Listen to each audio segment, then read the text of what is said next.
So Daniel Jones beats out Anthony Richardson for a starting job.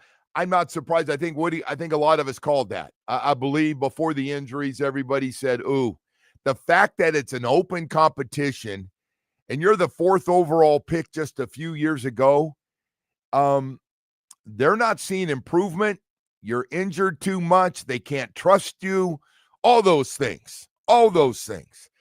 So Daniel Jones gets the job, but then the drama starts because your agent comes out and says his client had a great camp. He doesn't understand it, and we can no longer trust the Colts. Wow. Okay. So you think, let me get this right. I do this in college. I do this all the time. I do this with Omar. So wait a second. Let me get this right. So you don't think, hell, high school, college, and pro, that the coaches, especially college and pro, the coaches want to keep their jobs, that they're not going to play the best players? You think they're going to play somebody else, even though the quarterback's the most important position, if they thought Anthony Richardson gave them the best chance to beat the Miami Dolphins in that opener and win a lot of games?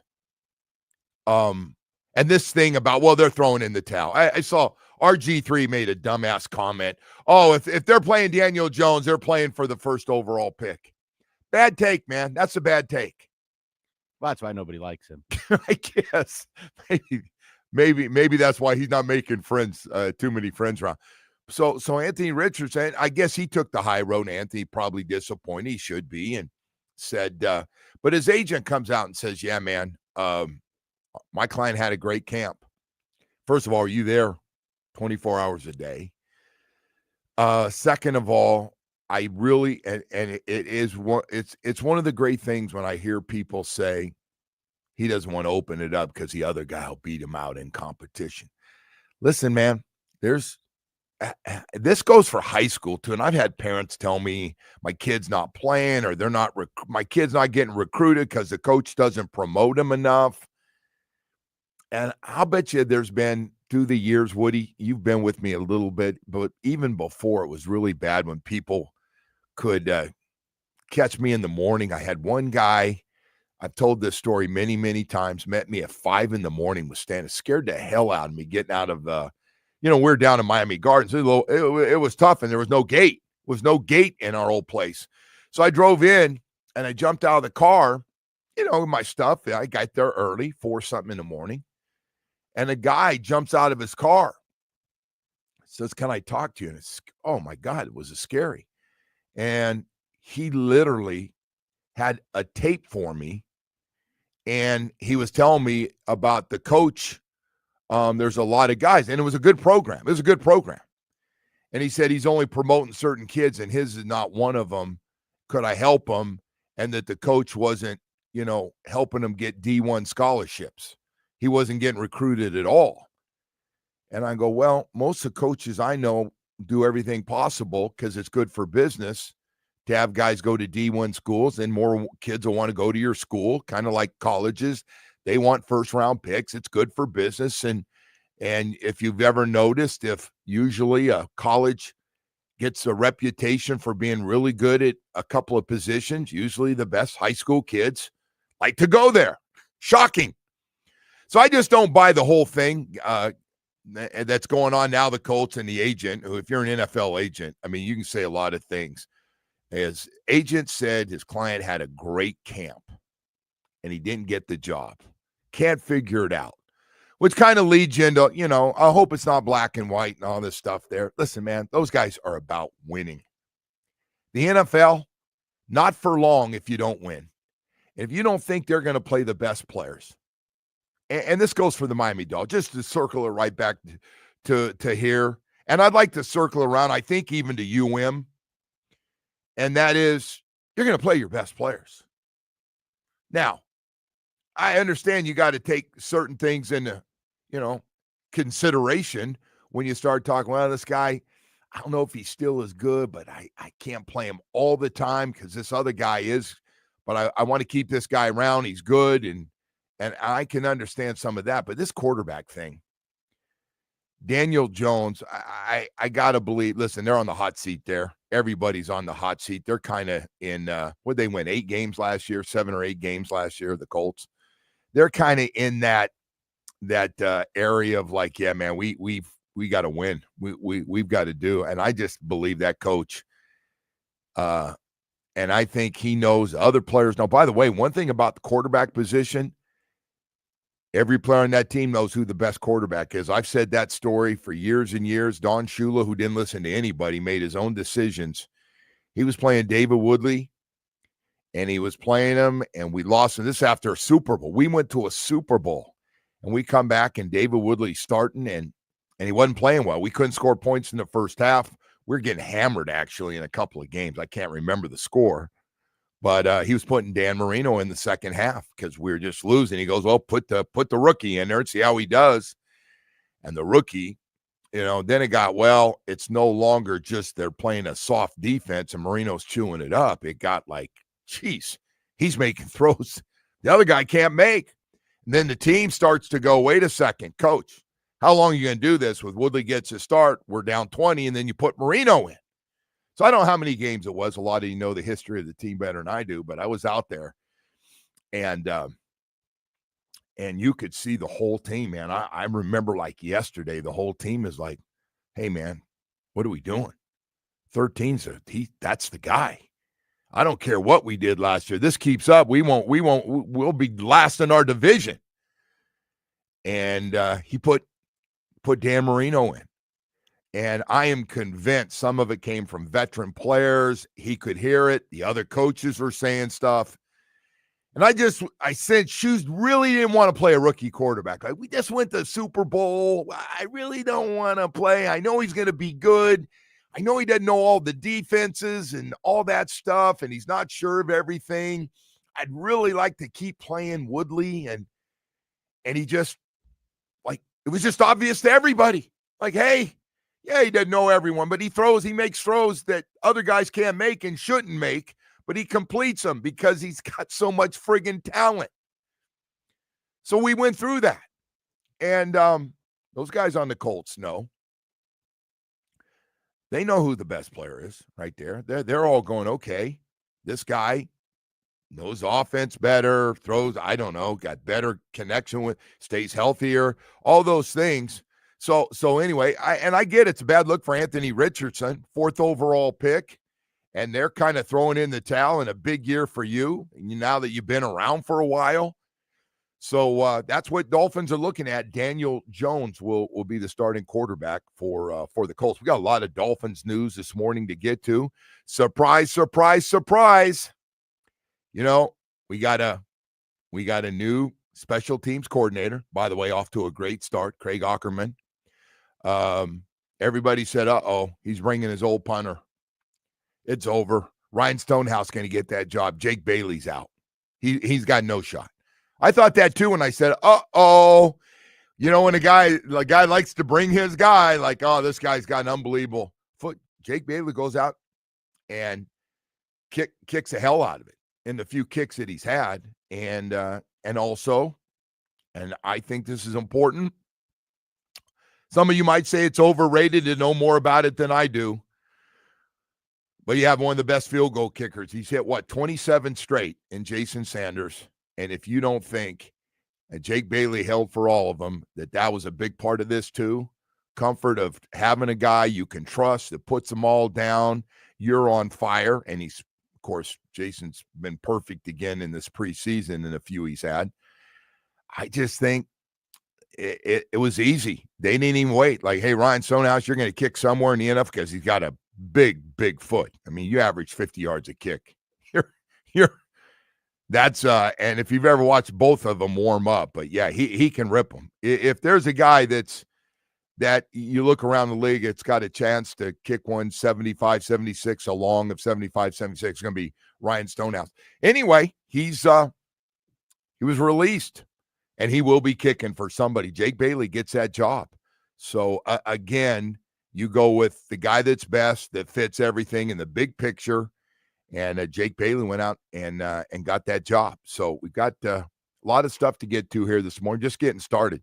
We got a story here too, man, of greed in this town, and a big story, not only here in South Florida, but obviously a big story around the country. And we'll get into some of that.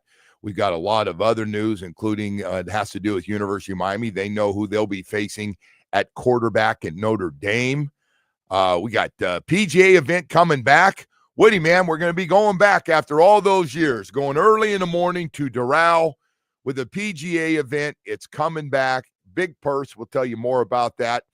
Stay with us. We're going to take a quick break. But before we do, I do want to take a moment early in the morning when all the old guys are up. I do have a message for all of you. Didn't sleep well again last night, huh? Got a lot on your mind. Not sleeping great. Seem like you're always tired, and everybody just tells you, hey, we're all getting older. That's just the way it is. You're going to be tired. You're going to take more naps, and you're going to eat the same amount. You're going to gain weight. But, hey, who cares, man? Who cares if you gain 20, 25 pounds? I cared, and I was all those things, not to mention ED and low T are kicking in on everybody, man. And when it does, it sure is nice to have Atlantic Men's Clinic. I just say, if your energy level and everything goes with just being tired all the time, really even snappy sometimes, your sex drive is gone. It happens to every man. Doesn't matter. Black, white, brown, does not matter. Every man out there will get hit with low T and ED. The question is, you going to do something about it, or are you just going to live with it? Atlantic Men's Clinic makes a big difference. I couldn't believe it, but I went through all of it, man, all of it. It was bad. And it messed with me a little bit, to be honest. And I went to Atlantic Men's Clinic, set up that first appointment, and I did not want to go. And I did. The PSA test, met with their professionals, and I got great results. And I got them quickly, and they've got 7 locations in South Florida to serve you. I go to the Plantation one. They got a brand new one in Hollywood. It's such a great-looking office. They got great, knowledgeable people. You're in for great results. You'll get all the testing done, that PSA test. You'll meet with their professionals, and you're about ready to get great results because they're going to put together a program for you to start feeling a whole lot better than you have in a long, long time.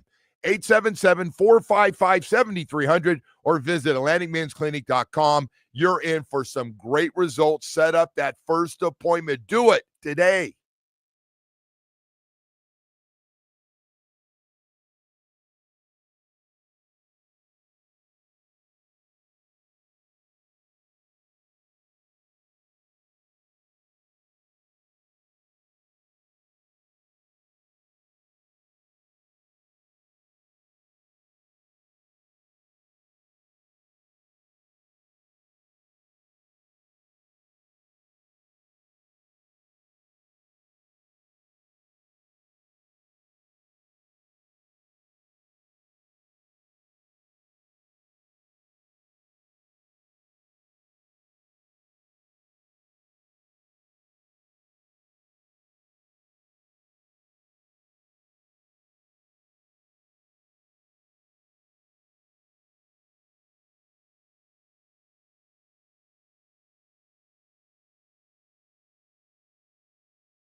about how the coaches know things about the cornerbacks that everybody else does not. Mm-hmm. And I don't have to tell you that everybody else is quite concerned about the cornerback situation. Why do you sleep well at night knowing what you know about the cornerbacks? Well, I sleep well every night. First of all, I mean, you just see my wife; she's gorgeous, so that helps, right? That helps me sleep easy. But we don't play baseball and basketball, right? We play an 11-man sport, so we have the utmost confidence those guys can go out there and do their jobs because we see it repeatedly through daily action. But they also have to understand they're not alone, right? We got guys up front who are going to do work and going to create problems for the quarterbacks, going to make it hard to get balls to those receivers. So I have the utmost faith in those guys, just in how they work and how they compete. And I think we've seen that throughout the game so far, and even in the joint practices when they've been facing against tougher competition. Yeah, maybe not in a one-on-one drill. God bless. Like, who can win that drill if the quarterback's just sitting there forever? Okay, but when we're in 11-on-11 football, those guys have shown up and done what we needed them to do. And we expect that in the regular season as well, too. And there you have it, Anthony Weaver, defensive coordinator, and a really, really good guy and really good coordinator. Just start with that this morning. But so this thing has been heating up. I've watched it up close between the writers and all of us, myself, other former players. A little concerned about the cornerback position. And Mike came out. When you don't have a long resume of NFL production, you assume that's because you're not good. That's why there seems to be a disconnect. And I took that as the disconnect between what you see and I see and the coaching staff sees. And Coach Weaver also talked about other things, like, and they've been pretty open. Coach Weaver's been on this the whole time. Our front seven's going to get after them, where they got to throw the ball early. They're going to make bad throws, and we've got some things we can cover up if we have to. If the guy's really good, and we get a St. Brown style of receiver, we can do some certain things, and so they really are all in. Now, listen, Mike is super positive. Like, Mike McDaniel, since he's been there, hasn't had a whole lot of negative things to say about anybody, even turds, even guys that have turned out to be real close to complete turds. He puts a positive spin, or at least stays out of it. He doesn't look to keep drama going. He's a real positive guy. First meeting he has with his coaches when he gets here, positive reinforcement, even during negative times. I don't want to hear negative stuff around here. I don't want to see guys getting ripped publicly and that type of stuff. Exact opposite of what my coach did, actually. But so this stuff's going on. I see now Dave Hyde's jumped in this morning. My buddy on the Sun Sentinel. Didn't have a chance to call him last night. Didn't see it till this morning. Why are the Dolphins in denial about troubling cornerback situation? So you know what's going on. Cater's out. Big loss to start the year. Ethan Bonner makes this great run. Looks like Ethan Bonner is going to play. He's going to play a lot. He was going to start. He was the guy they were hoping that would come into his own with the talent that he has. He hurts his hamstring. I don't know how long he's going to be out. I know most fast guys that are track guys, tracks fast, and if you're not aware of it, Ethan's one of the faster guys on the football team. The dude can run. So he's out right now. So you start looking around, and I know they've signed a couple of guys to kind of fill in here. I don't know how much they're counting on them. CFL, UFL, special teams, hasn't played a lot, hasn't had a lot of starts. We got a few of those guys on the team, but the team has not changed at all about, we got the guys on this team. We've got the guys. We've seen it. Now I hear Cam Smith played really well when he came in. That's the guy we thought we were going to get when this thing started. Cam Smith made a nice tackle, broke up a play across the middle. Now all of a sudden, Cam Smith, who hadn't done anything since he's been here, finally they're going, okay, maybe the light's going off for this guy. Now we can trust him. Do it. You got to do your assignments and play our technique that we want you to play, and know the assignments. By the way, if you don't know your assignments, and when they make a call and you don't get the call, or you're not sure what the call is, whatever the problem is, you can't play. You can't play anywhere. You just can't be stupid and play out there. You've got to play as a group. But they like this group. And even with these injuries, so Mike's come out and said, don't read into the resume. Everybody had to start somewhere, and we've got some of those guys. I know they haven't done a lot yet, but we think they are. So a lot of people are going, come on, Mike, enough with that, Mike. So that's where we are, and we will all find out together. We're going to find out if they really mean it, right, coming up. See if they trade to get somebody, or if they pick some guys up. You know, whenever final cuts are made, I saw yesterday a few guys that have been pretty good players that might get cut, and before they get cut, they could get traded. Teams, if they're getting ready to release somebody, will try to get something for them. If they know teams like the Dolphins and some other teams are looking to upgrade that position, they might be able to get a 6th or 7th round draft pick out of it, right? So there's going to be a lot of things, but we're going to find out. We're going to find out. Is that kind of like the way Chris Greer talked about that offensive line last year? Is that going to be the situation with the cornerback position this year? So we'll find out. And if they do go with this group, hey, and they play great, man, that coaching staff and that team gets a last laugh. Man, you guys were right. I did not know all those guys could play that well in that system.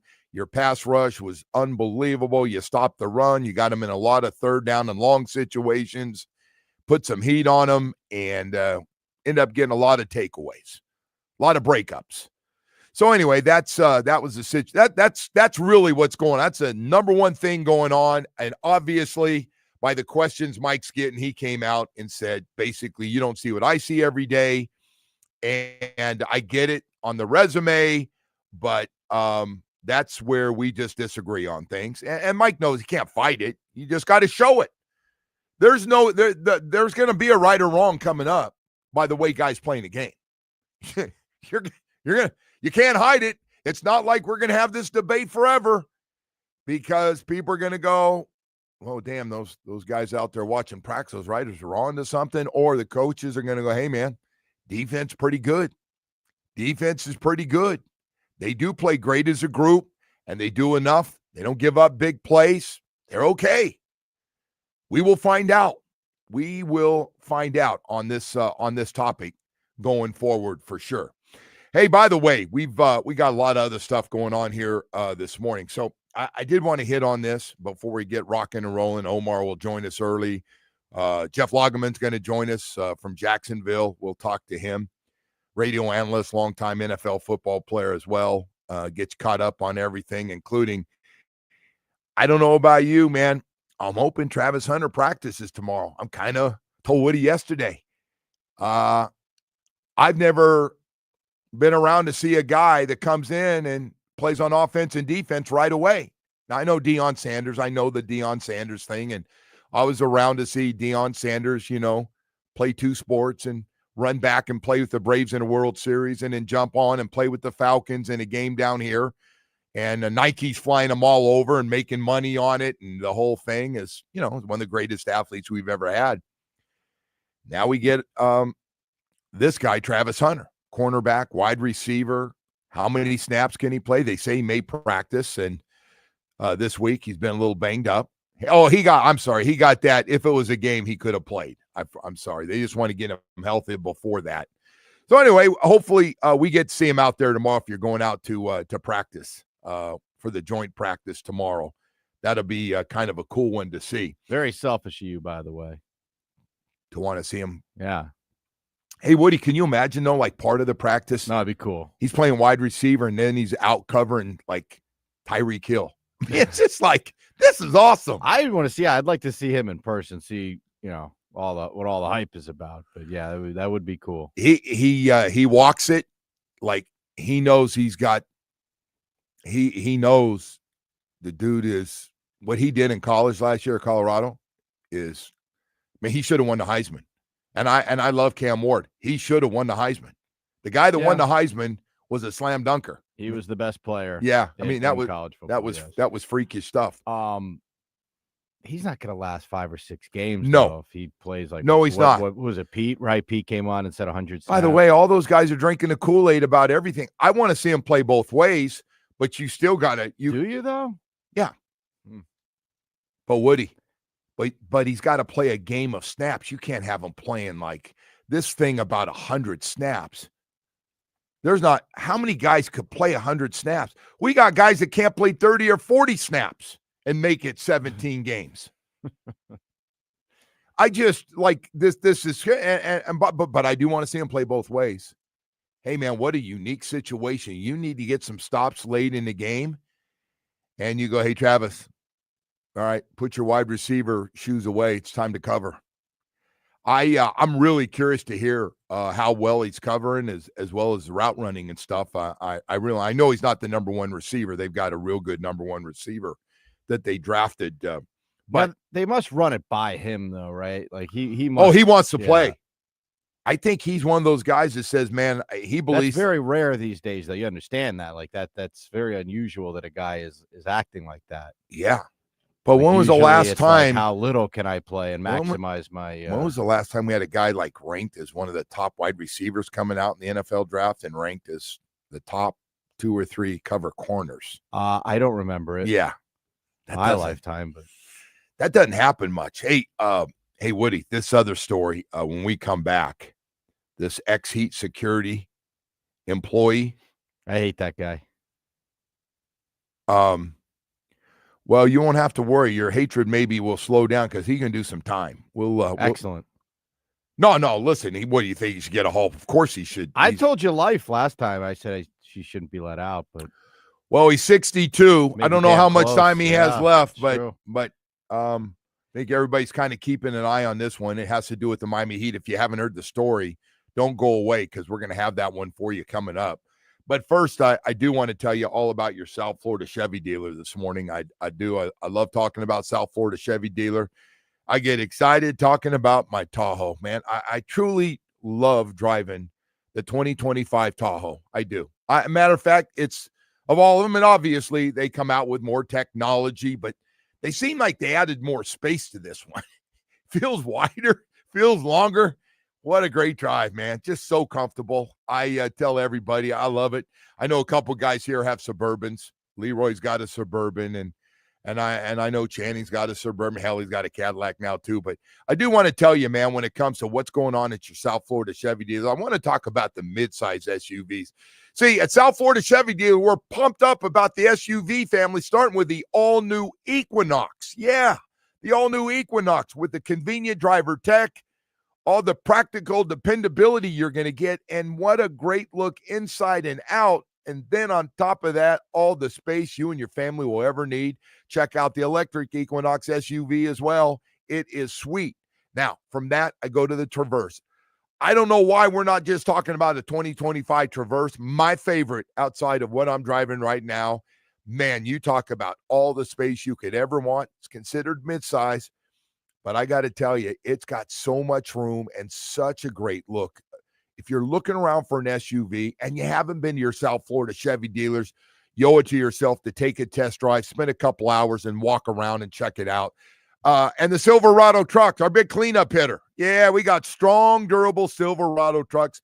As you can tell, I don't have enough time to tell you about everything going on at your South Florida Chevy dealers, but I will tell you this, 14 dealerships throughout South Florida. You've got one close to you. Stop by, take a test drive. They got great deals going on right now.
All right, welcome back. There's always part of the show living here in South Florida. You know it's going to get, some point it gets a little dirty. You know, we are home to a lot of stories that make it nationally. Ponzi scheme, you know the whole deal. You know the scumbags have been through the years in Fort Lauderdale and Miami and did their time and come back out and continue to act like ass clowns. You know who they are. Don't need to get into them. But this one, Woody, you hit me with, what's it been, like a month ago or so, Woody, when we this thing kind of broke? And Yeah, it's moved pretty quickly, huh? yeah. So ex-Heat security employee, I could get it, a long-time police officer, 25 years down in Dade County. And I love the attorney comes out and says all these things. Hell, after I listened to that attorney yesterday, I thought, hey, let the guy go, man. He's a good guy. He just made a mistake. So he sold 100 items. I'm just reading this story now. Stole 400 game-worn jerseys. One of them was LeBron James game-worn NBA Finals jersey, which he sold. He wasn't a pig about it. He sold it just for $100,000. The value of it, they said the guy resold it for $3.6 million. And LeBron's obviously NBA Finals game-worn stuff. Anyway, this guy, apparently they tracked it. So he sold 100 items for $1.9 million. He sold all this stuff, made almost $2 million. And, you know, the only thing I was thinking about, like, what do you said is, why didn't you just take a couple of items? All he had to take was the finals. Just take a jersey, couple, would have been like good. Like, just take, if you know and you're into the business and if you happen to a little background, probably common sense. We don't even have good criminals down here. Like, this So- guy sucks at crime. Like, if you're going to do it right. But don't be a pig about it. Yeah. You take all 400 items, even the Heat are going to, like, we're getting ready to open this museum, this Heat museum with all our championships and great players. And Yeah, everything's missing now. And now you take it all. By the way, they tracked that down like yesterday. I mean, that thing got tracked down quickly. Well, yeah. I mean, what do you think, right? So, You don't think the Heat notice? Oh my gosh, this thing's missing. yeah, That missing this a jersey lot of just good sold? stuff. Hey, were you seen Shaq stuff? No. D-Wade, where's that? I haven't seen it. LeBron? So the more interesting part of the story, like, I think this is kind of interesting. Like, who gets claim to these items? Like, is it LeBron's? Is it the Heat? Because remember, we had the incident with Brady, right? With the Super Bowl. Remember, someone went into the locker room. Yeah, took his game-worn jersey. Yeah. It was worth $500,000. At least, dude. I mean, these things are, again, people are willing to pay stupid money, as you saw with the LeBron jersey, for these things. But, like, yeah, this is. Well, there's a lot of parts of this. So do the Heat go and get all that stuff back and go, hey, it belonged to us, man. I'm sorry you got burned, or you go get this money Isn't that from how this it guy. would work if it was any other item, right? If you bought stolen stuff from someone, like if you went into a pawn shop and you bought a stolen Rolex, like, wouldn't you Yeah. have to give it back? I don't know. But what a pig. Oh, Like, what would make you, unbelievable like, greed. all of a sudden stupid? You took 400 items, and then on top of that is his attorney. Now, his attorney's saying a lot of nice things. That's his job. You know, attorneys, I get it. Agents going to say nice things. Says he's depressed. Yeah. Oh, that's too bad. Should have thought about that before. So he could get up to 10 years in prison. And I guess there's a lot of probation in there, too. A lot of That's sick, by the way, that this probation guy, I time. don't know, he's not going to see that long of a jail sentence. That's sick to me. Well, listen, they You're said a bad person if you do stuff like this, man. You don't deserve to be with the rest of society. uh Anyone that screws people out of their money deserves to rot. yeah. Anyway, I just want to bring it up. Like, I hate this whole story though, because again, these stories are really bad for the hobby, right? For people that collect memorabilia. but 'Cause anything there that were other gets- issues with these jerseys too, with photo matching and all this other stuff. And again, it's a lot. That's a lot of stuff, Yeah. man. hey, as soon as this stuff took off, has exploded in recent years, you know you're going to get some dirtbags in it. Well, it's gonna funny. get the same dirty. thing we talked about yesterday with gambling, right? Once these things start to get, lucrative, then yeah, people are going to start to take advantage of it. Right. So, Memorabilia, gambling, they're kind of anyway, like in the same. hey, listen, same I thing don't there. know the guy, and I'm not going to sit here and beat the guy up. He's going to pay. I mean, it's going to happen no matter what his attorney says. And, and I'm sure if Beat his, him up. Well, No, I he's meant selling stolen stuff. 25 years if he had a Come on, good, clean record as a I think police people officer. know right and wrong, right? Yeah. Like, you're stealing stuff and selling it. If I was a family member, because I'm guessing he's been down here a long time, I'm like, hey, bro, why couldn't you just take a couple items? That's still wrong, by the way. But No, but like, hey, if you're there and you like the stuff so much, grab a couple. just take the one with the. No, it's finest all patch wrong, on it. Woody. Take the Woody, one with the Woody. finest I patch. understand. So idiots don't out there like, Yeah, well, yeah. listen to you. Just No, think I know you're. they're kidding. not yours. Well, like, yeah, but if you're I gonna, said it too. We're both kidding. but anyway, so that was We're gonna keep seeing stories like this pop up. By the way, you know that. yeah, because the stuff's valuable. Yes, it is. It's very valuable. The valuable, but All of it is valuable. By the way, the game used jerseys are like incredibly rare to find. well, it's not just that, but And some of the Star Wars, players that obviously, wear those are that very wear those significant. jerseys. Yeah. Those were more significant than most. But like Joe, if you you went into the Dolphin locker room and you were able to snatch a Tua jersey or something, there's people that pay a lot of money for Yes, that's something true. like that. No, they Not saying that you should, but consider it. Yeah. Anyway, I just want to get that out there because as people start picking up on it, I see it's picked up traction. I always get the calls from California. Got another good one out there, huh, Joe? I go, yeah, man, my boy's out there. Yeah, It is always here. yeah. It everything comes back here, doesn't it? Do you have any game used jerseys? No. Did you keep any of your stuff? Last time I saw him, my ex-wife was throwing them out the window or out in the Oh, front. really? I haven't seen them. They didn't make it past that. I Okay. can when I was out of the house. I was out of the house. I didn't see any of that stuff, Woody. I hope my son got some. No, seriously, I didn't get any. I didn't get anything. Like when I say nothing. Does your friend 13 have any? Because his would be worth a pretty penny. He's got a lot of stuff. Okay, so his stuff is obviously. I have seen in his old house, had a lot of nice stuff. Mhm. He's got stuff like he could have a little museum for Dolphin fans, and they go, I like to see that. No, it's he has good stuff. Did you guys jersey swap in those days too? Like, did you do No, I those? Like, don't. because the players do that now. I don't remember any of that stuff. Okay. No. Gotcha. No. First of all, I got to tell you, it wasn't a lovey-dovey love affair after games between teams like it is now. Yeah, I guess you're right. That is kind of a newer thing. I told you I got here and they said, hey, man, we hate the Jets. I said, I'm from California. What? They go, hey, we don't like those guys. And I said, I know, but 3 of those guys I played with at Cal. And like if they West, saw you swapping jerseys with these guys at the end of the game, that would have been a no-go. I told them Wesley Walker's a really cool dude, man. It was really like a couple years with Wes, man. Awesome guy. And they go, hey, he runs by us. We don't like him. He runs takeoffs. All right. So little different deal. I understand. Hey, we've got a lot more stuff to get to. By the way, Adidas. Woody, another story coming out. You're all Adidas. riled up with these stories, by the way. Man. Well, I mean, I'm just taking a break a little bit before we get to Omar and the Miami Dolphins coming up here. Adidas field at Trask Powell. Adidas went all in on Dade County. I'm guessing mostly public schools. I don't know the breakdown of schools.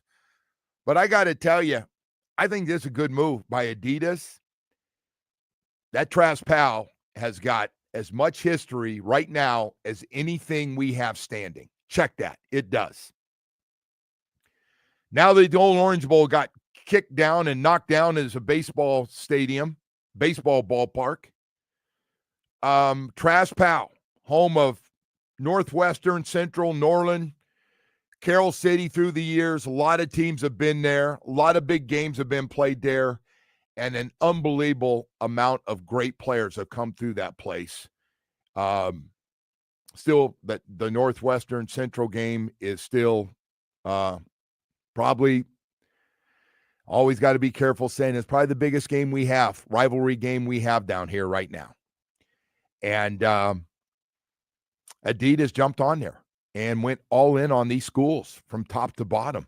I guess high school is big business, Woody. I guess we learned that again, too. It hits us one more time. A smart move, though, by Adidas. Well, by the way, you talk about tough competition, by the way. Those you know what's going on while man. we sit here? Adidas and Nike are going at it for our high schools. Oh, yeah. Going at it. Well, you look at the competition between just selling, their gear, and I know all those companies are having a little trouble right now.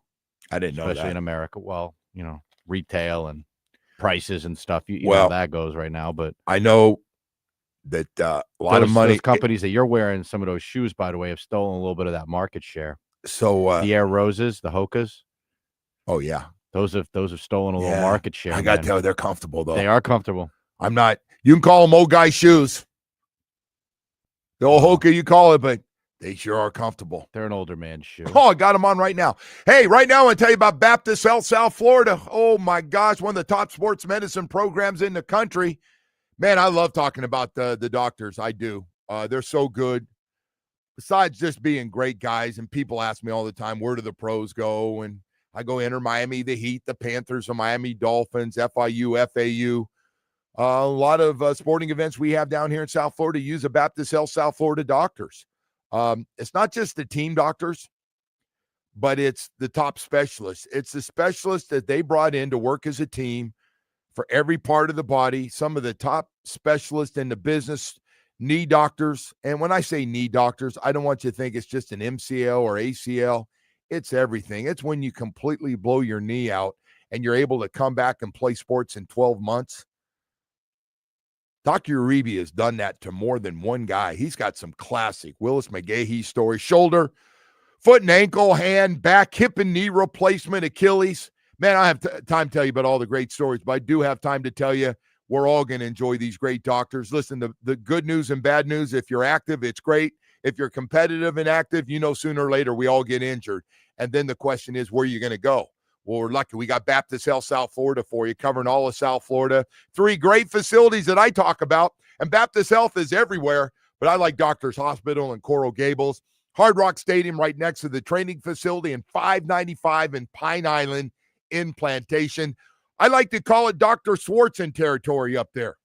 Taking good care of you, man. Great doctors, ready to keep you healthy and get you healthy. Visit baptisthealth.net/ortho today. Sports.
Update is brought to you by Dal Kia. At Dal Kia, choose more 500 new Kia models in inventory at the Sport, Sorrento, and Telluride. Remember, when it comes to Kia, the great deals are at Dal Kia.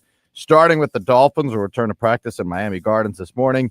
Both today's practice and tomorrow's joint practice with Jacksonville will be open to the fans. The third and final preseason game will be Saturday night at Hard Rock. And yesterday, the Colts named Daniel Jones their starter. Miami will visit Indy in week 1. And the Marlins, who fell to the Cardinals 7-4. Miami will try and avoid the sweep tonight with the first pitch at 6:40 from Lone Depot Park. The Joe Rose Show continues now. Mike McDaniel talked at length about how the coaches know things about the cornerbacks that everybody else does not. Mm-hmm. And I don't have to tell you that everybody else is quite concerned about the cornerback situation. Why do you sleep well at night knowing what you know about the cornerbacks? Well, I sleep well every night. First of all, I mean, you just see my wife; she's gorgeous, so that helps, right? That helps me sleep easy. But we don't play baseball and basketball, right? We play an 11-man sport, so we have the utmost confidence in those guys to go out there and do their jobs because we see it repeatedly through daily action. But they also have to understand they're not alone, right? We got guys up front who are going to do work and going to create problems for the quarterback. It's going to make it hard to get balls to those receivers. So I have the utmost faith in those guys, just in how they work and how they compete. And I think we've seen that throughout the game so far, and even in the joint practices when they've been facing against tougher competition. Yeah, maybe not in a one-on-one drill. God bless. Like, who can win that drill if the quarterback's just sitting there forever? Okay, but when we're in 11-on-11 football, those guys have shown up and done what we needed them to do. And we expect that in the regular season as well, too. All right, Anthony Weaver, defensive coordinator, who I'm a big fan of, big fan of. So it's an interesting one. We went through this a little bit with the offensive line last year and to be determined this year in the backup situation. The cornerback position, going back to the draft, everybody's like, what are we doing? Free agency. Yeah, you didn't really do anything. Actually, you picked up 4 guys since camp started. Good chance 2 of them are going to be here, maybe 3. And the team and Mike McDaniel also, you know, when you don't have a long resume of NFL production, you assume that's because you're not good. That's why there's a disconnect, because that's not how we feel. We see it every day in practice. We see the techniques. We see the learning. We see them doing what they're supposed to. So we're excited about this group of cornerbacks. I mean, they're going all in, and we're down to the end. So we're down to the end as in camp's almost over, and you got to put a 53-man roster together, and we're going to find out by who they keep. Now, you know, you got some terrible luck. Cater Kohu, ACL. Damn, I was out there that day, and he got up and he limped, and it looked like he wasn't as limping as much. He's out with the ACL. He's done. Started feeling really, really good about Bonner coming in and playing. He just looked like he was really doing a nice job, and just Ethan looked like he'd come into his own. Looked like he was slowly becoming the starting corner on the other side. Pulls his hamstring. Now, the good news is, shouldn't be more than a couple of weeks. But again, I never ran that fast, so when you pull a hamstring and you're a speed guy, it's different. He's fast. So now you're down another guy here for at least this week, and maybe, I don't know if they're back for the opener or not. We're a couple weeks away from the opener against the Colts, but you probably know the names that are out there right now of guys, and I'm going to read it, and so I'm cheating here a little bit. Jason Marshall Jr., who you drafted in the 5th round, talking about moving him inside to the slot. Cornell Armstrong, veteran guy, been kind of a special teams guy. Storm Duck, great. One of the best stories of camp is the way he is clearly the number 1 cornerback right now. Ethan Robinson, BJ Adams, these are rookie free agents. Kendall Sheffield's been in there, been a little up and down, but he's been in there, and as of right now, going to get some playing time. Jack Jones may have more talent than anybody. And started damn near every game for Vegas last year for the Raiders. Boy, that's a tough read on him. I still think he's in good shape with this team. They're trying to clean some things up with him on the field, and then Cam Smith now. They're talking about Cam Smith off the second half of, and I can tell you most of the media is just, I know coaches haven't, but a lot of media has just said Cam Smith needs to be cut. He should be cut. And the team's going, no, we see a lot of talent. We saw it in the second half of that game against Detroit. We just need to see more of it.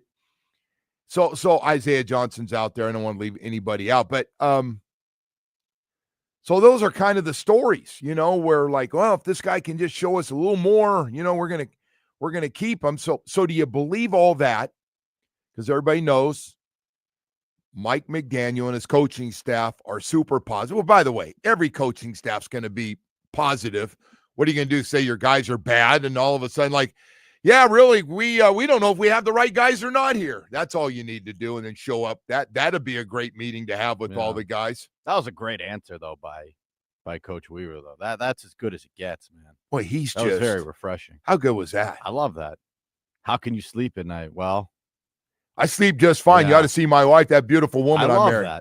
That was just classic. It's a tremendous answer. That was good. That was good.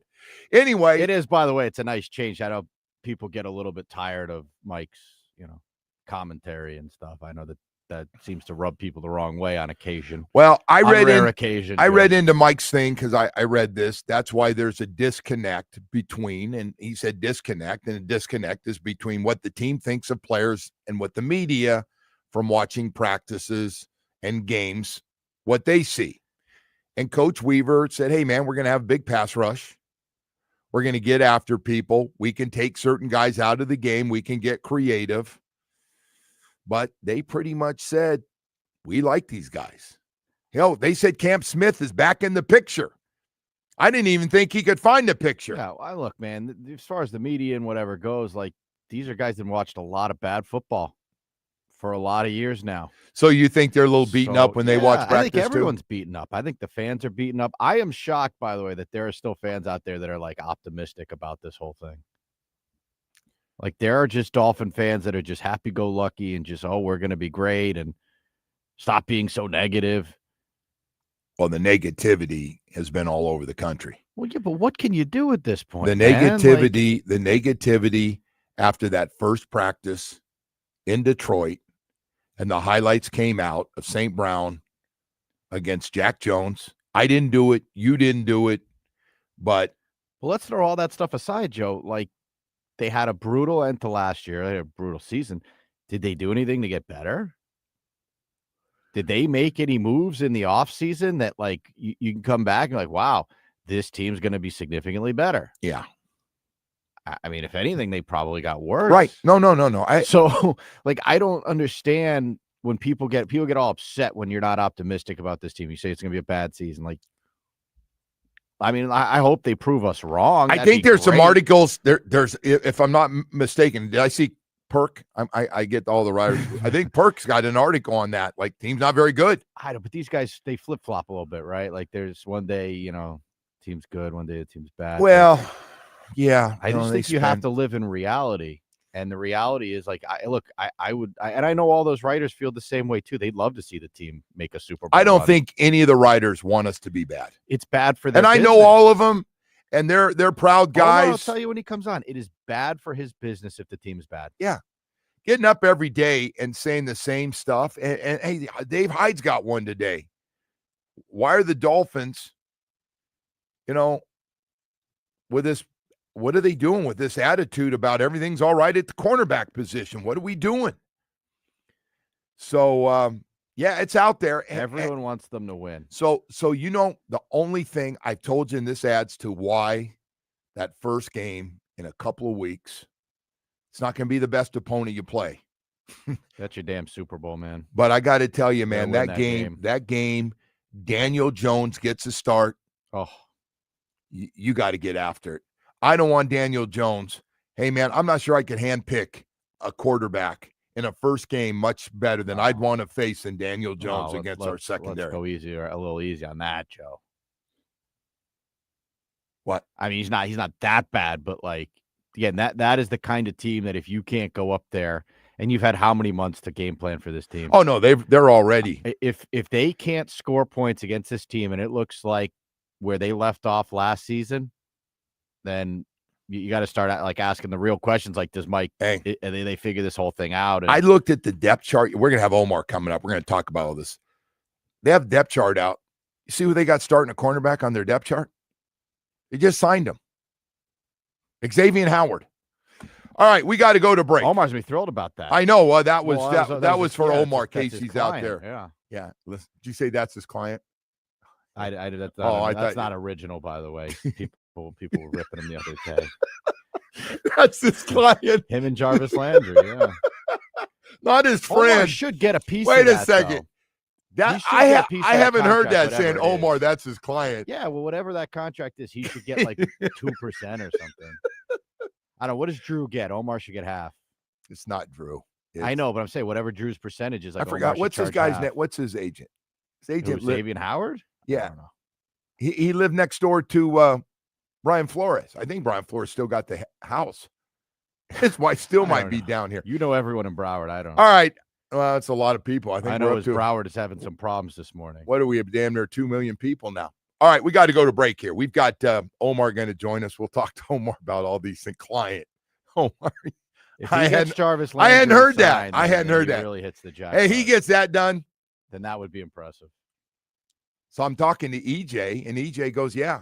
I said, this thing, I was talking to EJ about this. How about EJ Manuel? Yeah, EJ Manuel lives in the same neighborhood as Jarvis. Okay. He goes, yeah, we go out and throw sometimes together. And I went, oh, boy, better stop this conversation. Omar hears this. We're going to get in trouble. Yeah. Cliqqies Carts. Oh, my gosh, I love talking about Cliqqies Carts. I've never seen anything like it. I've been for drives on them. I've been miles on them. They are different level golf carts, different level, high-end, affordable golf carts. They are sweet, featuring Royal EV, 48 and 72-volt lithium battery options, designed and engineered to be the leader in quality and safety with aluminum frames. They do have some great safety features, so you never have to worry about the kids doing something and having a bad accident. They put a lot of thought and got some cool things that you get with those carts. Adjustable front seat and all 6-seater models. They have 4-seat models as well. No one else offers that. Custom paint jobs for you. So you come up and go, I want that, but I want the Panther. They got it. They can do it for you, ready to go, give you Panther colors. They really do it all. Sound bars, LED lighting. Cliqqies Carts are located next to Okeechobee Steakhouse on Okeechobee Boulevard in West Palm Beach. I don't care, and I don't usually tell people to go up to West Palm Beach and live in Dade, Broward County. But if you love nice golf carts and you and the family get together on it on a Friday night, you grab your favorite beverage and you like to cruise around a little bit like we do in Davie, man, they are sweet. I want you to call 877-Cliqqies or just visit CliqqiesCarts.com. Get more information, but you got to go up and take them for a test drive. Drive one around. You absolutely fall in love. Cliqqies Carts are, man, they're just sweet. They're the coolest thing I've seen. Nothing like them. If you like anywhere in South Florida, please stop up there, see the showroom, take a test drive. You'll absolutely fall in love. Cliqqies will deliver for free anywhere in South Florida. Plus, speaking of the steakhouse next door, they'll throw in a $200 gift certificate for you to stop by there and eat while you're up there getting your new cart at Cliqqies Carts.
Don't miss the New York Bee Gees live August 30th. The Casino at Dania Beach presents the New York Bee Gees Tribute Show live August 13th at Stage 954. Get ready to relive the disco era and dance to your favorite hits. This will be an unforgettable tribute show. Don't miss out. Purchase tickets at CasinoDaniaBeach.com. We've got plenty of ways for you to listen to your favorite shows and favorite teams on WQAM. We're at FM 1043, or you can listen to WQAM on the Odyssey, iHeartRadio, or TuneIn apps. Check it out now. Mike McDaniel talked at length about how the coaches know things about the cornerbacks that everybody else does not. And I don't have to tell you that everybody else is quite concerned about the cornerback situation. Why do you sleep well at night knowing what you know about the cornerbacks? Well, I sleep well every night, first of all. I mean, you just see my wife, she's gorgeous. So that helps, right? That helps me sleep easy. But we don't play baseball and basketball, right? We play an 11-man sport. So we have the utmost confidence of those guys to go out there and do their jobs because we see it repeatedly through daily action. But they also have to understand they're not alone, right? We got guys up front who are going to do work and going to create problems for the quarterbacks, going to make it hard to get balls to those receivers. So I have the utmost faith in those guys, just in how they work and how they compete. And I think we've seen that throughout the game so far, and even in the joint practices when they've been facing against tougher competition. Yeah, maybe not in a one-on-one drill. God bless. Like, who can win that drill if the quarterback's sitting there forever? Okay, but when we're in 11-on-11 football, those guys have shown up and done what we've needed them to do. And we expect that in the regular season as well, too.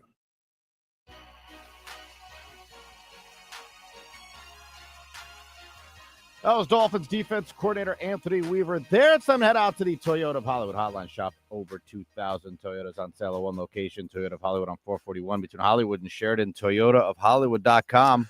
All right, Woody, thank you. Omar Kelly, Miami Herald Dolphins columnist, had a chance to hear Anthony Weaver and also Mike McDaniel talk about, hey, it's you guys that don't think we have any cornerbacks. We like this group that we have in 11-on-11 football. What do you think? We're going to find out, by the way, if this is the all positive thing going on or if they're really going to stick with these guys. What are your thoughts on what we've been hearing?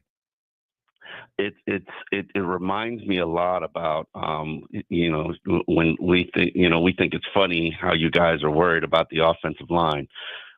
It's very scary that sometimes fans and media are a little bit more concerned about the things that sort of serve as anchors for this team, and the management is not. But, yesterday, even though they gave you a very defiant answer for the past 2 days, they go out and they signed Dantzler, another cornerback, add him to the unit. I mean, let's be real about it. And this is something I say with all conviction. If you cut every single cornerback in that room right now, put them on the waiver wire, how many of those guys do you think get claimed? 1 or 2? Yeah. Okay. And that's your entire unit.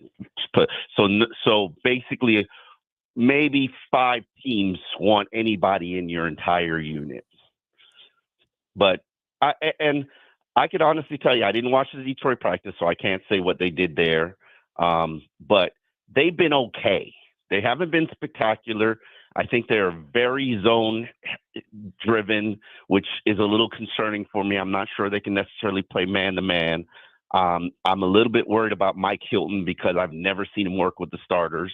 But, he got the Lions game off, so we can assume he's safe. I don't really know what's going on there. Maybe he's getting the Darren Waller treatment. And, Jack Jones is the wild card. And everybody knows Jack Jones is the wild card, but he's the wild card on and off the field. So there's a lot of risk there, and they could be one injury away from disaster. So, it is because Mike is so super positive. I told Bo was like, well, they told me everything. And I go, Bo, they never say anything negative about anything ever on the team. You think we went 17-0, but that's Mike's philosophy, and he made that clear when he got here. Cam Smith happened to be the first player that I'd ever heard Mike say anything negative about. And that was because he wasn't practicing. It's hard to evaluate the guy that's not on the field. That was the shot. Pretty much, yeah. That was the problem. But Mike will always find something optimistic to say about a guy, no matter what. That was the first time ever he'd just been like, yeah, okay, I'm kind of ready to move on. So they're saying nice things. Is there a chance Cam Smith, by the way he played in that second half, jumps back in this picture now, especially with Ethan Bonner out? Yeah. One, because Chris Greer is allergic to cutting his draft picks. I think there's only been two who've been cut in their first season, and one came back. You remember that Jacksonville game where Cam Smith kind of bid on a stop and go, and it cost him a 74-yard touchdown. He ended up in Vic Fangio's doghouse because Vic's like, "What is that? What is this?" He didn't have any answer. He was competing. You remember he was actually competing for the starting spot at that moment. Now, fast forward 3 years later, and the guy has never come out of a doghouse. Well, actually, he played last year. Not very well, but he played last year. I don't know what happened to him. I can only assume he just lost all his confidence, because that's the only way you can kind of justify what's happened to him, because he has ability, he has skill. He just was not playing very confidently. I still think he's a long shot to make this roster, because everybody who ever comes on this team jumps ahead of him on the depth chart. But I think this Ethan Bonner injury gives him a fighting chance to make it back this week against Jacksonville. Yeah. How about Judon? That surprised you at all that they signed Judon, the veteran pass rusher?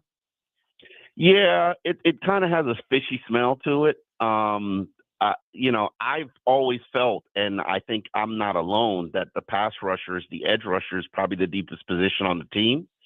I've got about three that it's going to be a tough decision what you do already without Judon there, in terms of Cam Good, Derek McClendon, Grayson Murphy. That's a toughie already. And right now we probably got to throw Quentin Bell in that pile, right, just because there's four edge rushers, and I don't know what Matt Judon looks like. We'll get to see him today in practice. But he's clearly going to be in the old man program. So, that's I don't. But they're right, and Anthony Weaver is right. You could never have enough pass rushers. We learned that the last couple years. In fairness to their argument, yes. You could never have enough pass rushers. A good old player looked at the Dolphins and said, "That's a great place to retire to. I don't want to do training camp." And they said, "Okay, let's do it." My question is why you do that there as opposed to do that at cornerback. And I'm not going to say what name, but no, I'm going to say, because I know you've been taking a lot of heat. I Woody's caught me up. I got caught up on Xavier Howard stuff and you're his client and all that stuff. Yeah, all the stuff. Were you surprised that he got picked up by Cole? I actually no. Anarumo loves him. Lou Anarumo loves him. So the Colts made him an offer last year before Anarumo even got there. So the Colts have been interested, and other teams have been interested. Xavier was just holding out for, in my opinion, the Dolphins. Unfortunately, the Dolphins feel like they're good. We're good. Xavier really didn't want to play last year because he doesn't want to leave his kids. And I love that. I love that for him. Now it's time for Daddy to go back to work. I'm curious. I know on what he has. I saw Lou said he probably doesn't run like he used to, but he's got great instincts and he does he's got great ball skills. No one will ever question his ball skills and how good he is when he's covering a guy to go up and find the ball when he's matched up with the guy. Hey, quarterback situation. Tell me what your thoughts are coming off the last game. Both guys completed a lot of missed a few too, but what do you think going into this third one? You don't want to hear my thoughts on the quarterback. I do. I do want to hear them because you get everybody fired up. I want to hear what you think. You don't want to hear my thoughts, Joe. There should be an open competition, just like there should be an open competition at running back right now.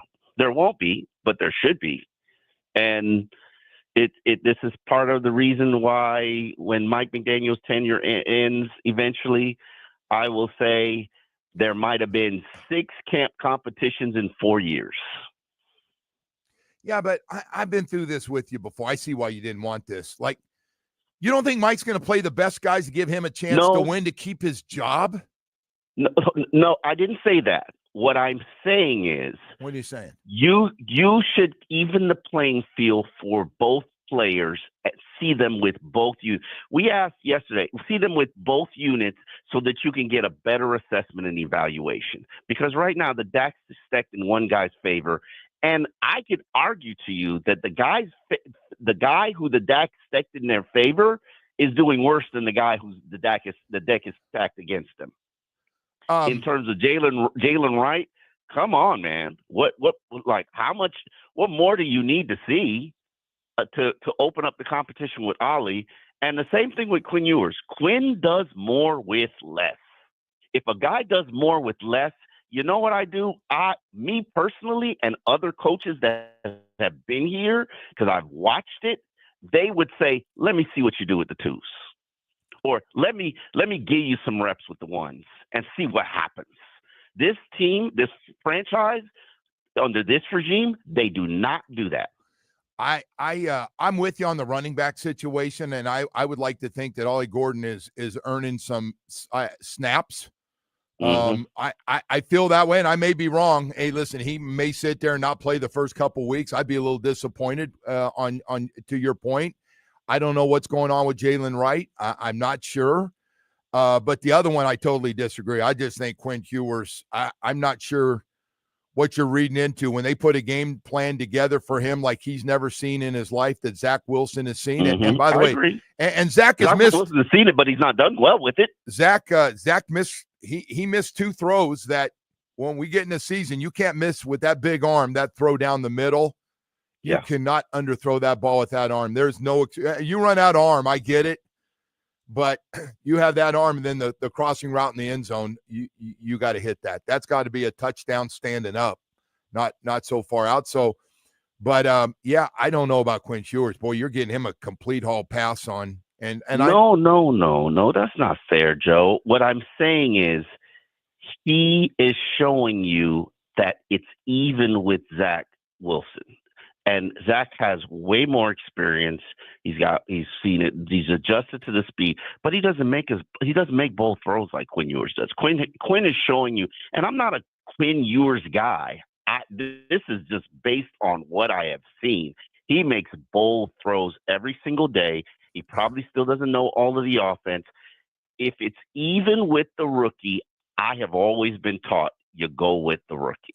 If you think that Mike McDaniel or anybody else is going to go with a rookie with no NFL experience in a game with blitzes coming, and he'll be seeing a shrink right after that game if they put Quinn Ewers in an opener. They'll give him looks he didn't know existed when he was at Texas. Yeah, I don't disagree with you, but Zach Wilson got those same looks and still looks horrible. Zach Wilson's never been good in the NFL. That's why he's a number 2 overall pick that's on his 3rd team. Yeah. All right. Well, I don't see anything that's changed, to be honest with you. I'm not a down on Zach Wilson kind of guy, but I understand why he's playing ahead of Quinn Ewers because of the financial commitment. But we should not be making decisions. That's probably why we're always considered a soft, mentally weak franchise. We always make decisions based on money and draft picks. Man, I don't have time to get into all this stuff with you, but there's a reason Zach Wilson's going to play a lot in this game too.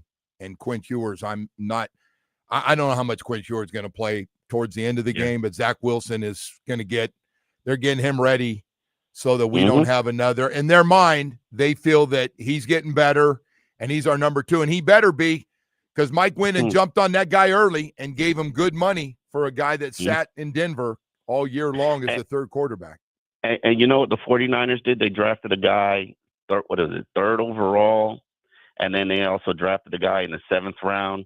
And when the guy they made the commitment to, and Trey Lance, got injured, they put in the 7th round pick, and the 7th round pick did better, and they never looked back.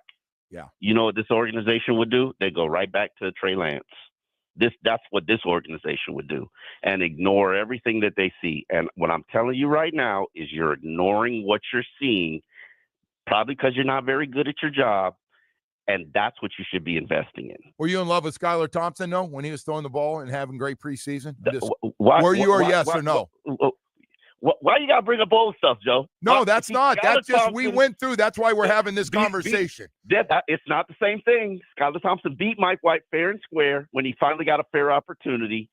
It's not the same thing, Joe. This guy looks.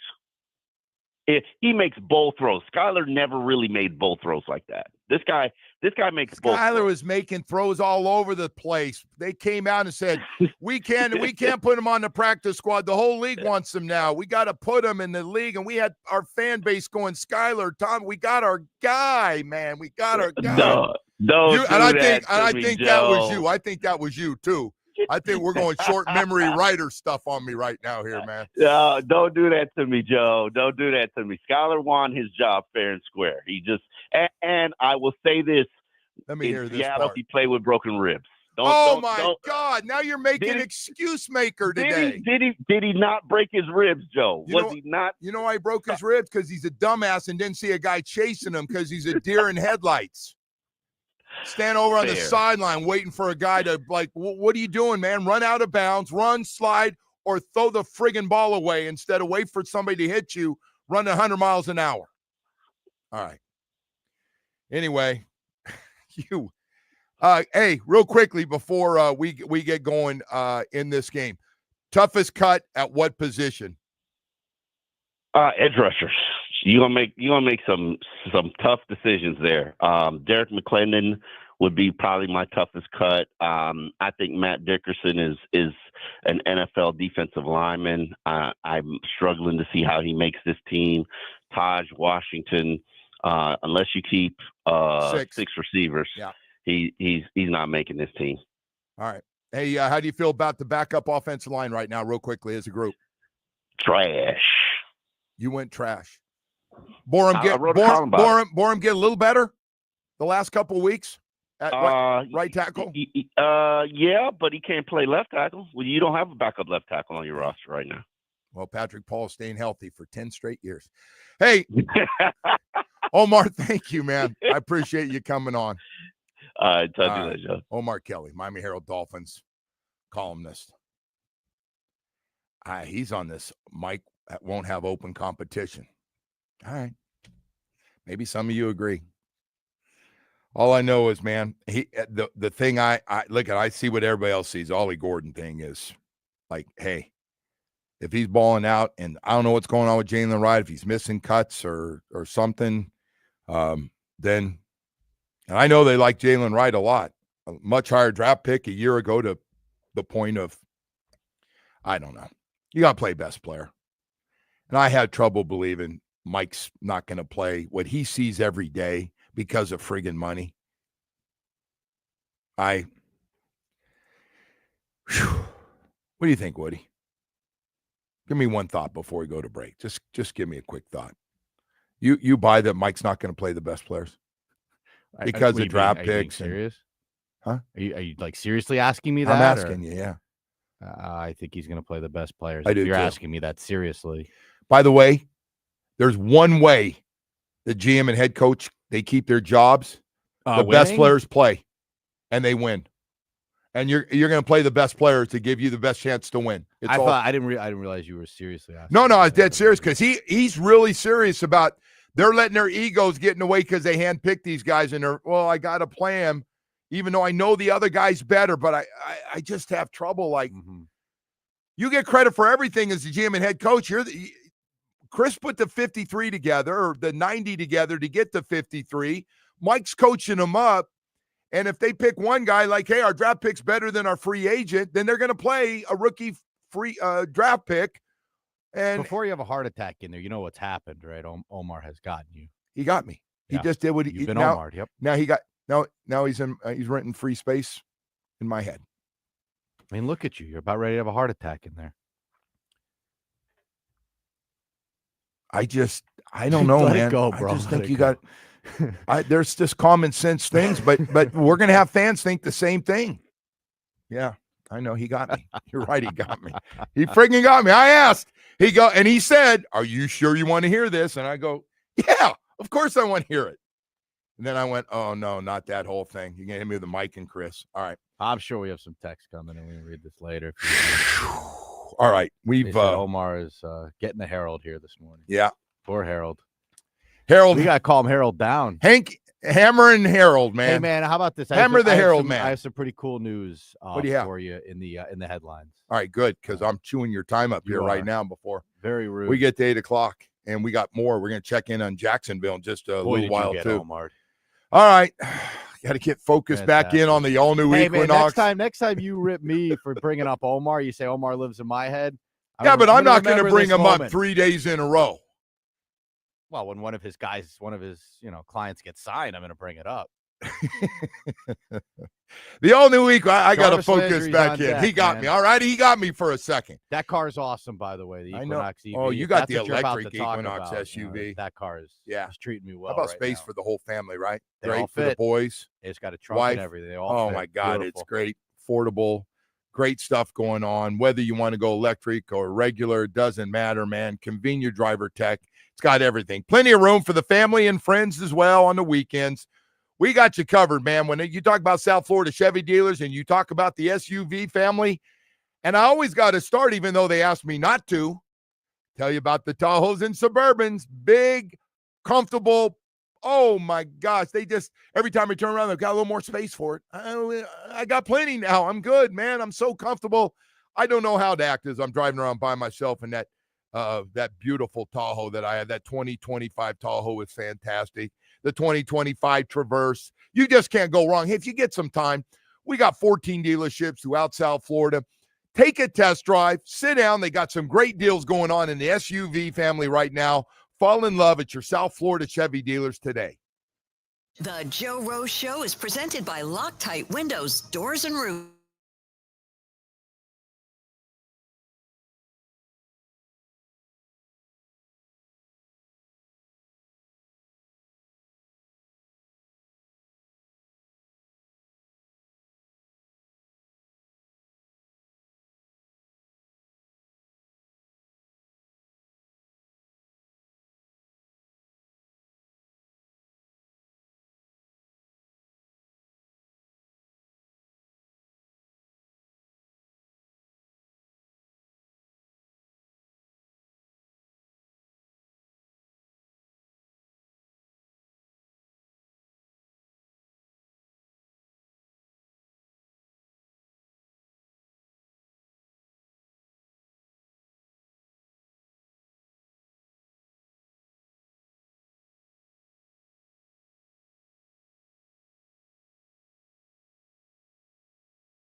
And now, it's time for Hollywood's headlines. Without further ado, here's Hollywood.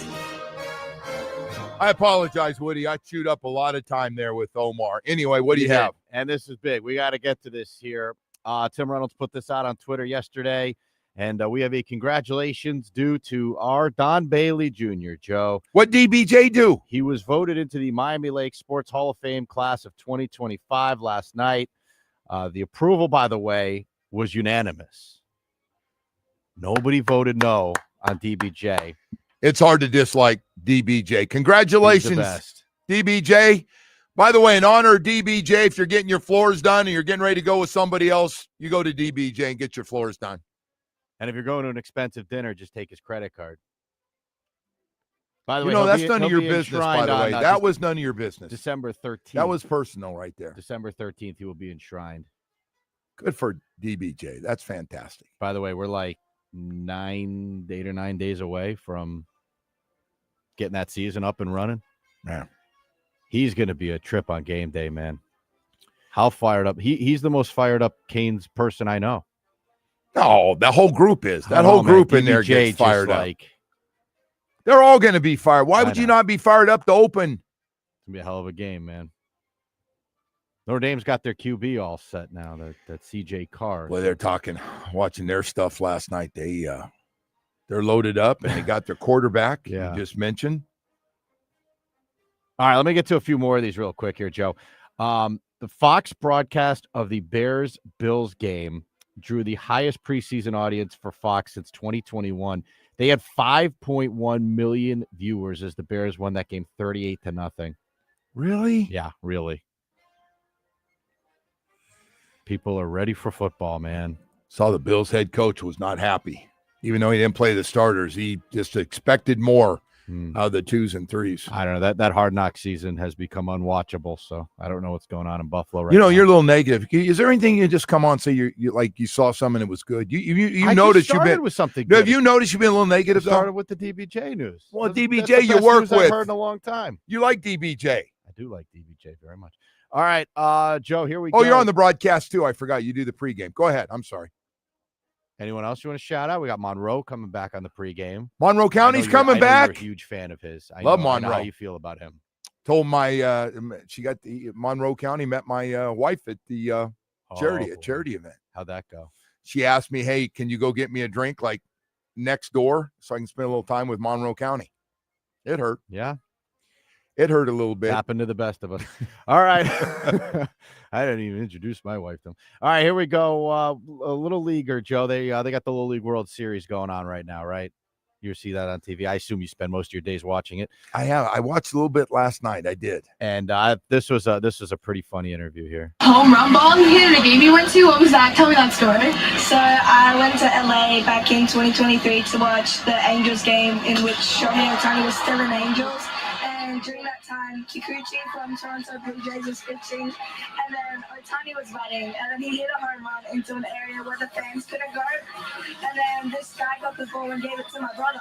So the next day, we went to the VIP box at the front, and I asked for his signature, but all he gave me was a side eye and not a nice glance. So after that, I've never liked him ever since. He's not really humble, so yeah, not my style, no way. Yeah, so. He blew her off. Yes, he did. She's not a fan anymore. Yeah. I changed. You wouldn't sign the ball. I'm done. I'm going to find somebody else to like. I thought that was pretty funny. Oh, hey, man, that happens. You're rude to someone, they never forget. I just want to get you these two real quick, Joe. I'll get you one more, actually. How about this one? Have you seen the Kristen Cavallari, Jay Cutler divorce back and forth here? No, they've been going at it for a while. This is the first time in history that I can remember here, Joe, that we have seen a divorce argument go through dueling podcasts. So she went on her podcast and said that he has given her no money, that the no money in the divorce. He went on his podcast or another podcast and said that's borderline slander and that he has given her money. And so there's a little back and forth between the podcasts now. But first time we've ever seen a divorce play out through podcasts. Yeah. That hasn't that hadn't been a good one. That has not. She's dating a younger guy, and Well, he's engaged, I think. yeah. I think I didn't know if he married her or not, but you're right. Well, if you I like, just never seen one play out through a podcast. I thought that was interesting. I seen one play out in reality, and they suck. All right, hey, 8:00 hour's coming up, man. We got a lot more stuff to get to here this morning. As we continue on here, man, we've been Omar'd. We got Omar'd this morning. Oh my God, he came in. He got us. He got Jeff Lageman, Jaguars color analyst, going to join us coming up early 8:00 hour. We'll talk to him about the Travis Hunter show, man. I can't wait to see Travis. I hope he practices. We'll see what he has to say. Talk a little bit. Remember that opener? We looked like we were done. That opener last year with the Tyreek stuff, and now the game starts, and you're going, oh, my God, this is going to be a disaster. Come all the way back, fumble in the end zone, and that game flipped around. All right. Right now, I want to talk about hurricane season. Oh, my gosh. I want you to protect your home with Loctite Impact Windows, Doors, and Roofing. Old leaky roof, replace your old roof now, pay later. Loctite Impact offers the highest quality roofing materials with lifetime warranty plus thousands of five-star reviews. Save big on the legendary state-of-the-art Impact Windows and Doors. Impact Windows as low as $6 per window per month installed. Don't wait for the next storm. Get after it now. You can always call Loctite.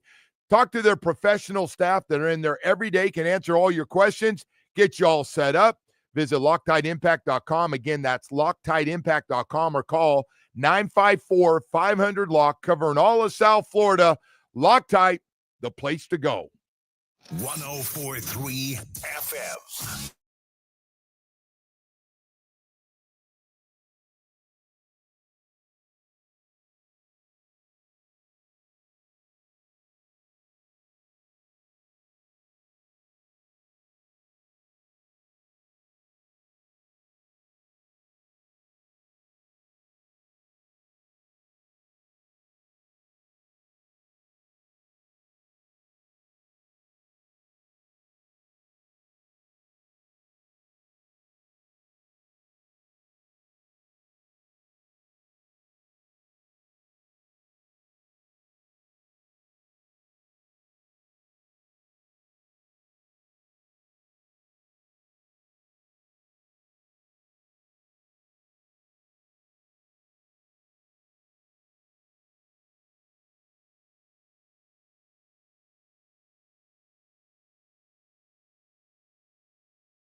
Over 500 new Kia models in inventory at the Sportage Store. They'll tell you right. Remember, when it comes to Kia, the great deals are at the Dal Kia. Starting with the Dolphins, who return to practice in Miami Gardens this morning. Both today's practice and tomorrow's joint practice with Jacksonville will be open to the fans. The third and final preseason game will be Saturday night at Hard Rock. And yesterday, the Colts named Daniel Jones their starter. Miami will visit Indy in week 1. Notre Dame has also named C.J. Carr their starting quarterback. Miami and Notre Dame will meet a week from Sunday at Hard Rock. Game can be heard right here on WQAM. And of the Marlins, who fell to the Cardinals 7-4. Miami will try and avoid the sweep tonight with the first pitch at 6:40 from Lone Depot Park. Joe, are you recovered yet from being Omar'd? I got Omar'd, but I'm back. Okay, I'm good. back. He did get me for a sec. Yeah, just a second. He got me for a few minutes. Can I took it just out give to the people a little break. Peek? You did. You came storming into the room, and you still had to let go of some of that stuff. Yeah, it's okay. It happens to the best of us. Yeah, he gets He has going. that effect on people. Well, he's got people probably drinking the same Kool-Aid too. All right. So we've got more. I don't want to read some of these texts when we get a chance. Here. Oh yeah. We do want to get to those. Yeah. I don't. People hear what they want to hear, but 305 says your head is so far up McDaniel's behind that you can't even see the daylight. Okay. That's a good one. I really don't have a relationship with him, so I appreciate you saying that. It's good. We gotta work on that. But just because Omar says something out there, and that, like, I love when somebody hears something or the other one gets, like Omar goes through this. Yeah. Where people are like, he's right. Oh, yeah, I'm sure every NFL team goes around and doesn't play their best players because they want to lose. That makes sense. That makes real agree. Sometimes, by the way, the best player works his way in. For some of you that haven't seen that, I gave an example this morning, as simple as it was. He didn't think Dan Marino was ready to play right off the bat. And he had to sit behind David Woodley for a few games till, like, the whole team goes, what's going on, man? We're not winning, and you're not playing that guy. And it changed. So I think Cohen Judah is going to play a lot of football this year. And I think he's really speeding up the process by the way he's played. And the backup quarterback, I got news for you. If we have to play with either backup quarterback, we're in big trouble compared to Tua. We got Anyway, this one here, go ahead. Joe. What do you got? The Dolphins should hire Gruden now before he goes somewhere else. I think we've gotten a text about John Gruden every day since that whole news. The guy that's out of the game is the guy that's the hottest guy going. You got to admit, if things go south, that wouldn't be a bad direction to go. Listen, man, John Gruden had full custody of that team in Vegas. They put him. I know. They gave him a lot of money and put him in charge. They did. Now, if you like him, I happen to like him. I did Corona events. We both had contracts with Corona. Spent some great time with him. Fun guy. Hardcore. I know he took that Tampa team and what they did, but come on. You can do better. Okay. That's all. I mean, if anybody, like, if John Gruden was really good, somebody in the league would go, hey, I don't care what the owners think or the league thinks about this guy. I'm hiring him. He's that good. Company Joe, are you serious about the Dolphins play the best players? Yes, I do. Okay. I do think they play the best players. I think the coaches and the whole group, what do you think? They just all go along for the ride and like, hey, it's incredible. So you guys sound like high school and youth sports where Johnny's dad's the coach and Johnny gets to play and Johnny's not very good. And you're going, why is Johnny playing? He's not very good. Texter says, I disagree with Joe. Skylar Thompson has skills. He got a raw deal here. Oh, my God. Please get that. Don't come back. He got a what here? Ewers will play at some point after Tua gets hurt. Maybe. Wait a second. Here we go. There's another Ewers one. Ewers is one of 3 players to ever come out of high school rated 100. Ewers may not be a starter, but he'll play 10-plus years in the NFL. Might say you should stay What is around. all this love for this guy? Because same thing we had with Skyler till he played. And apparently everybody forgot as a starter. Every time he was a starter, he wasn't very good. Even the 2 games we won and almost beat the Bills. Go back and look at those numbers, love affair out there, Skylar heads. Someone said politically correct Stephen Ross will never hire John Gruden. I have no idea. I think they got some other things that take care before they get to John Gruden. They've got their own version of John Gruden to take care of. That thing's alive, that lawsuit. Brian Flores. Anyway, what else you got? More John Gruden isn't the answer. I'd rather have Anthony Weaver than Gruden. Anthony Weaver's not a bad choice either. Hey, man, hopefully things work out and we just we don't have to do any of this stuff. Look, I don't think our scenario. I don't think our roster is as good as it's been the last couple years. I don't. Come on. I get that. But the fact is, whatever you have, that you're not going to play the best guys to try to win. You don't think Mike and Chris know they're on a friggin' seat that is smoking hot right now? Come on. Even, yeah. All right, whatever.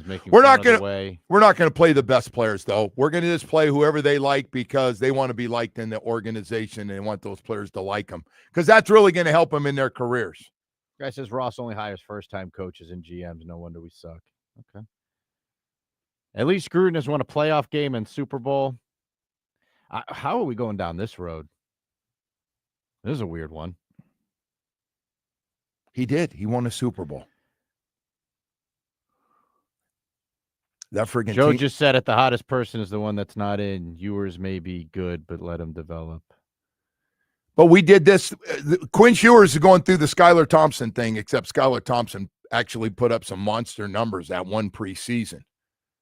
You know, it's so funny. Where all those people are talking about how good he was. Remember that? Like, oh, he's going to be starting for us, and he's so mature and this and that. And I thought, wow, maybe he's going to be that good. And people are going, wait a sec. Wait till they put a game plan in and a pass rush, and they go after everything he can't do. And that's what I saw. You want to help with this one? The guy goes on, why would Anthony Weaver be a good choice? He's running the defense right now. Like, he didn't pick the players on the defensive side of the ball. I think I'm guessing he wasn't like, they didn't call him in and be like, hey, you know, who do you want to pick here? Like, they give their input. I do know they get input on who they like, yeah, but at that's the end Chris's call. That Chris Greer. Yeah, Chris doesn't get a hall pass. Whoever you take. And maybe Mike, but like, come on. I know at the end of the day, last time I checked, GM controls. Now, we know this because Mike has said it, or excuse me, Chris has said it. He likes to go along with what his coach. Why are we having this conversation? Jeez, we Joe haven't played Rose, a you've been game. the biggest hopium dealer in Miami and haven't spent a single hour in jail. Oh, boy. What's that have to do with anything? What's that have to do with what? The cocaine? No, he said hope. He said you're selling hope. Oh, hope. You're a hope I thought he dealer. said coke. No. You're a hope dealer. A hope dealer. I don't know if I'm a very good hope dealer. You haven't been around me recently. You haven't been around me the last 12 every months. national sports show and the Dolphins are brought up. They all say we're going to have a terrible season. Yeah, we know. We know what they're saying. We know. Shocking you told me that. We didn't know that. I haven't seen that. I haven't heard that. Company Joe, if true, why did Noah stick around forever? Who? Noah Benogany? Yeah. I don't know if he stayed around forever. They let him go after what? First round pick, 3 years? I don't like this today. Like, a lot of Company Joe, a lot of Harold. I don't like this today. That's fine. You know what? It's honestly very disrespectful. Honestly, we're glad to have him. Glad to have him with us. And Are I'm you just, kidding? I honestly love them, but I know you do. You love anything because you usually go along with all of them because that way people don't get on you and you don't have to go home all bummed out. They're my friends. I hope that's right. Jeff Lagerman, Jags color analyst, going to join us. They got their own issues going on. We'll talk to Jeff about all that stuff coming up here in just a couple of minutes. But before we do, I want to talk. We're going to go to a break here. We're running a little bit late. I want to get to them on time. Stay with us. 104.3 FM.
Hollywood Hotline Shop, over 2,000 Toyotas on sale at one location. Toyota of Hollywood on 441 between Hollywood and Sheridan. ToyotaofHollywood.com. All right. Always one of my favorite guys, Jeff Lageman, Jags radio analyst, longtime NFL player, and goes through the same disaster that we've had to go through from time to time with our football teams.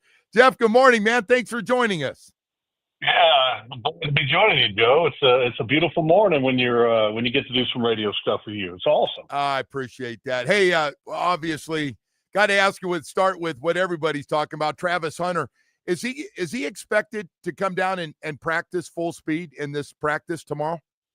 Yeah, I think he's ready to go. He didn't play the last preseason game, but I think a lot of that was just being precautionary. So I'm excited to see him. I think the one thing about him that you're going to see is that he's one of the most effortless athletes you'll ever watch.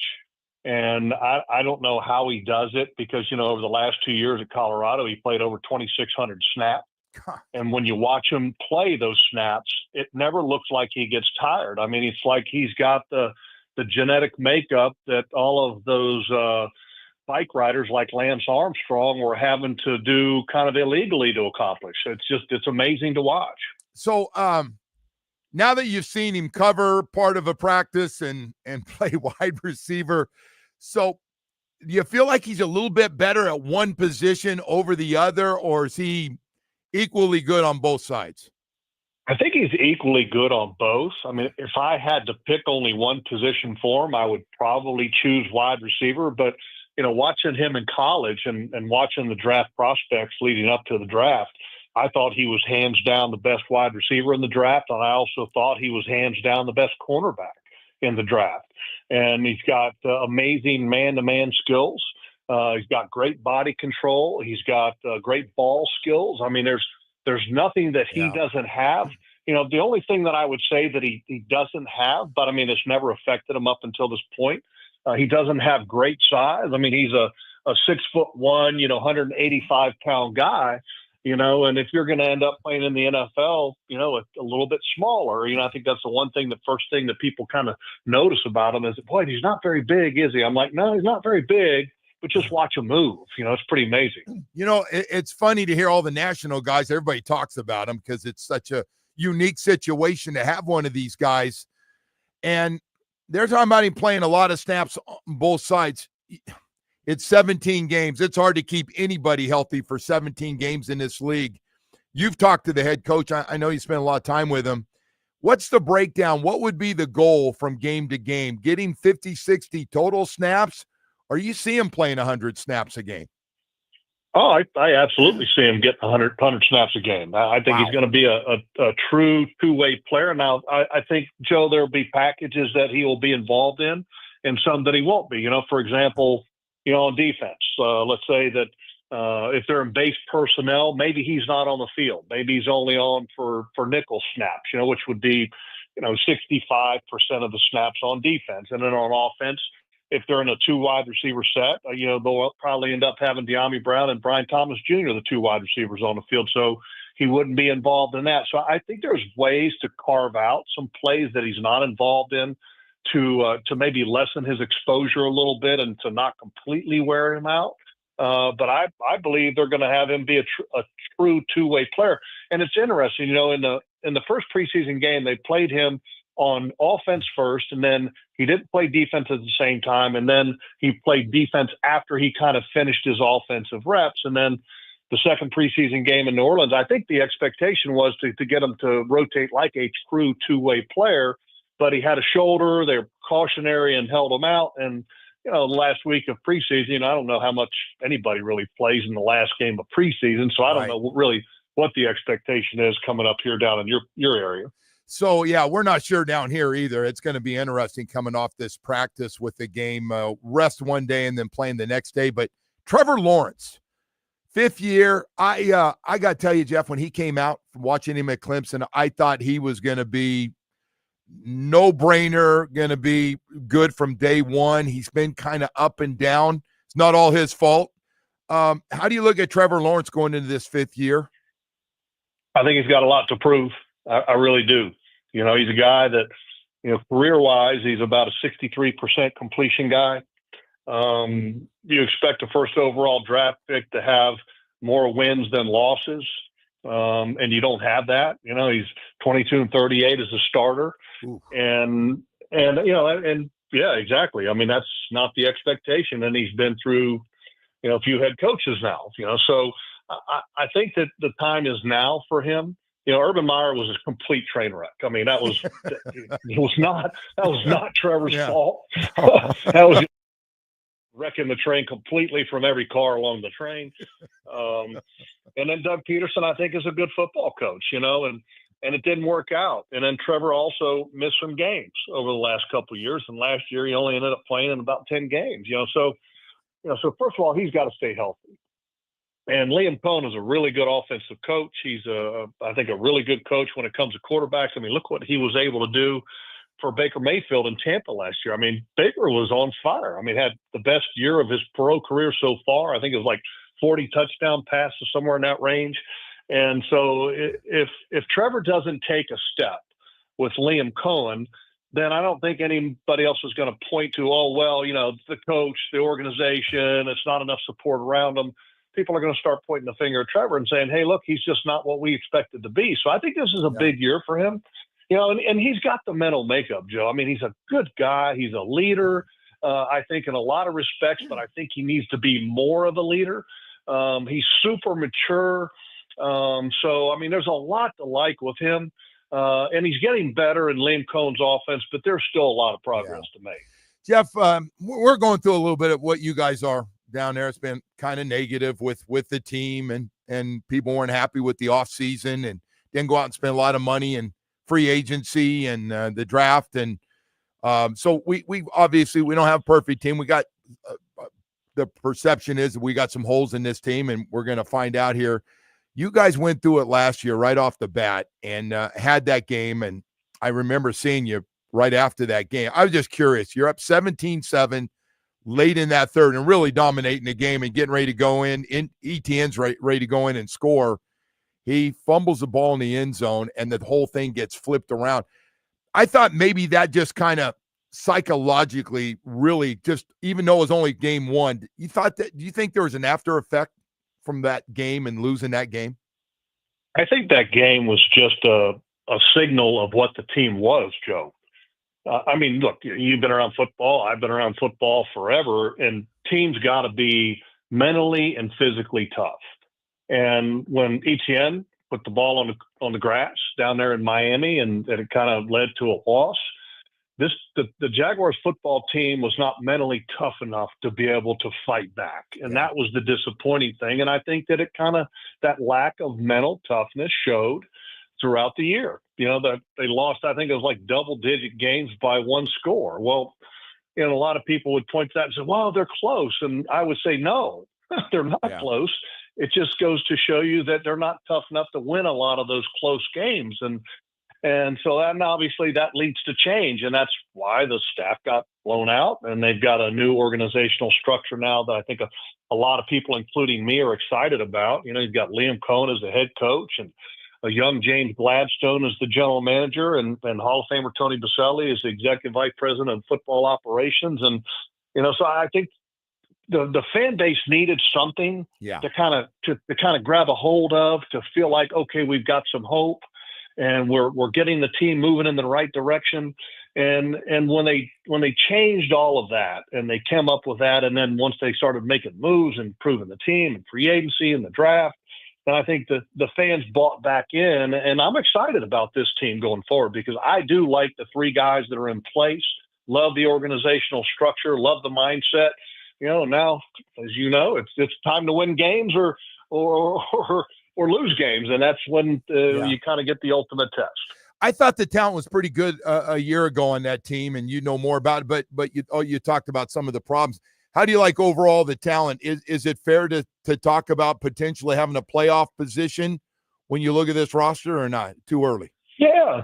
No, I think it's fair. I mean, look, we're in the AFC South, Joe. I mean, where's the man beaters there? I mean, look, you know, Houston. I mean, look, the fact of the matter is that the AFC South, it's probably going to take 9 or 10 games to win it. I mean, that's what historically has been the case over the last couple of years. And Houston's got holes. Tennessee got a lot of holes.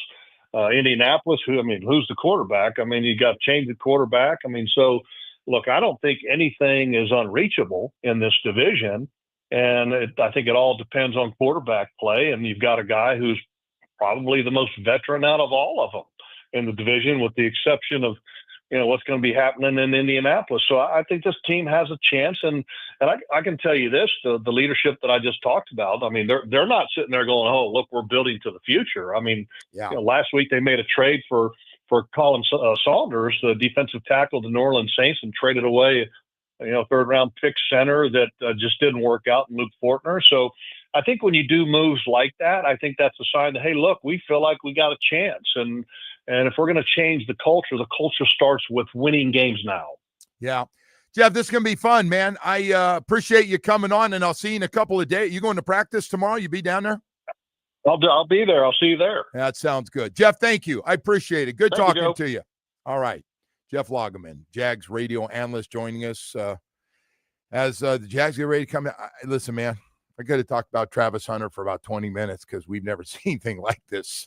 And I'm pumped up. I hope he's practicing tomorrow. I want to see him full speed. And I just, Woody, you heard it again. They're talking about playing him 100-plus snaps. We've never had anybody do that. We've never had anybody play that many snaps in the history of the game. And now you play by like week 6, he'll play the full season. Right? That'll be fun while it lasts. No. I agree, man. And you got your wish. He sounds like he's going to practice. Oh, yeah. You want to get to see that out there in person. Can you imagine? He's running against our one-on-one drills. Yeah, he catches a touchdown. And then he goes over and he's covering one of our guys on the outside. Yeah. Maybe he picks off Quinn Ewers, whoever. Was he the number one coming out, number one cornerback and number one wide receiver? Not both. I guess he could have been. I don't even know what he was listed at officially. I don't know. It's only listed. Everybody's list is different on that thing. But I thought, man, that's a wild one. The question is, which one gets him paid more? I don't know, but I tell you, grab your free tickets tomorrow if you get a chance to go out. Yeah, right. All right. I said, hey, you want to do? I go, no, leave me alone. Tomorrow I'm going to sweat out there because I want to watch. See what our guys look like, but I really want to see what this Travis Hunter thing is, man. I can't wait to see it. He never, I can't tell how fast he is either. It's incredible. And everybody says he can fly. All right. We've got to go to break here. But before we do, I want to tell you about a couple of guys, Gary and Harvey, good friends of mine. Harvey Cohen and Gary Judah, the partners of Cohen Judah Injury Law Firm, personal injury attorneys in Plantation. And boy, I tell you what, I want to talk not so much just about the great work they do. They don't have other attorneys. It's just them. They shake your hand at the front door. They got your case from start to finish, and you're going to get great results in the whole thing. But I want to talk about other decisions. I get it. There's a lot of places you can go. You see the commercials every day. I'm just curious, when you do decide, because you like the commercial and you decide to go with that law firm, that guy that you saw, does that guy shake your hand when you walk in the door? Does he meet with you and he says, I got your case, I'm going to handle it from start to finish? The answer is no, he's not. And then you get handed off to another attorney to find out there's a whole bunch of attorneys working in another room, and all of a sudden you call to get an update on your case, and they don't call you back, or well, we don't know, and you're frustrated. You just feel like you're a number. You don't feel like you're very important. Well, Harvey Cohen and Gary Judah make you important every day, because they're going to handle your case with their 30 years of experience each, big enough to go to trial and get you multi-million-dollar results, small enough just to call you back even on a weekend. Go to CohenandJudah.com, read the reviews, partners who you can always get a hold of, will keep you updated on your case. They understand when you've been injured that it's pretty important. You want to know what's going on, and you will always be a priority when you go see Harvey and Gary. No other attorneys. It's them. They've been doing it a long time, and they know how to take good care of you. You'll be very happy. And remember this, just go to CohenandJudah.com, read the reviews. Great stuff being said. 866-324-7333. And remember this, they don't pay other lawyers to do the work. You hire them to do.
If you don't win, you can go to the hobbycardshow.com and you can purchase tickets.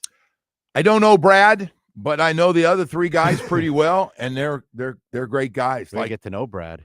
Those guys are good dudes, man. If you enjoy, had a chance to spend a lot of time through the years with all three of the other guys, man, and they have all been. You'll enjoy it. You'll enjoy your time with them. They're great. Hawk, wish I could spend more time with the Hawkmeister down in Dayton. I think he still travels a lot, man, and still does a lot of signings and stuff. Well, these autograph shows have gotten big, man. Yeah, you know that. Yeah. No. I see a lot of guys making a lot of money doing it, signing a lot of stuff. So we'll have a lot of cards out there too for all of our card people.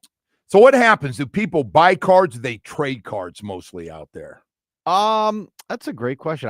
You could bring your own stuff and sell if you're looking to, or you can trade. You can. So I'm guessing guys that collect, big guys that collect a lot of stuff, do they get their own? They'll get their own table. Yeah. Yeah. Oh yeah. Table. Yeah. Thank you. Yeah. Absolutely.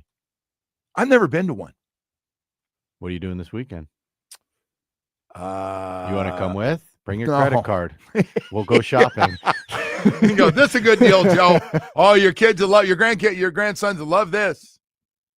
By the way, that's an easy place to spend money. Yeah, I'm sure. A lot of cool stuff. Do all the companies show up too, or is it just all the card stores, local card stores will probably have tables. No, but the name of the cards, like Topps people will be out there, Fanatics come out. No. That's a great question. That I don't know. Two. I got two of those today. I'm like, but you can buy plenty of that product out there. I can tell you that for sure. It's been around forever, and I do have a lot of cards, but none of them are worth anything. Yeah, you say that all the time, but you don't know that for sure. You got to go through your stuff. So man. I always like guys I play with. Like I like having their cards and stuff. Mm-hmm. And so I know you like Michael Jordan. We were looking at some Jordan cards the other day, and if you're in like the mid to late 90s and you got some of those Topps Chrome or what I have? Finest Jordans. I could tell you what I have. Not that anybody cares, but I have Michael Jordan's Olympic card. Well, I mean, which one? The Dream Team card. I'd have to see it. I'll be more than glad I did open it. I'll show it to you. There's a lot of junk wax Jordan out there too.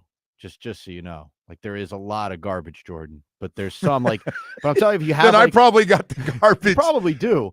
But if you have any of that mid 90s like Topps Chrome stuff, I don't have any of that. That stuff. Like when you went Topps, I went yes, and when you went Chrome, as in special, I don't have any of that. If you got any Jordan refractors from those years, those are in the four figures. Easy, you know what I thought was cool, and it wasn't worth. I thought it was going to be worth a lot more. I got some Joe D stuff. Yeah. Hey man, you don't have to worry about what it's worth though, as long as you like it. Well, I like that. You got to collect what you like. So you know what's funny? I've always been.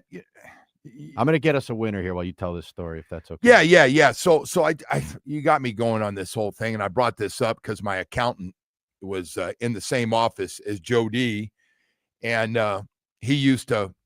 I go in there and get my stuff done. They go, "Oh, Joe D's in the other room signing stuff right now with the accounting firm that they're with," and they weren't very nice guys. The guys that own and their families are down here. And if you're listening, your dads weren't very nice guys. I don't know if they're still alive or still around, but they weren't very nice guys at all.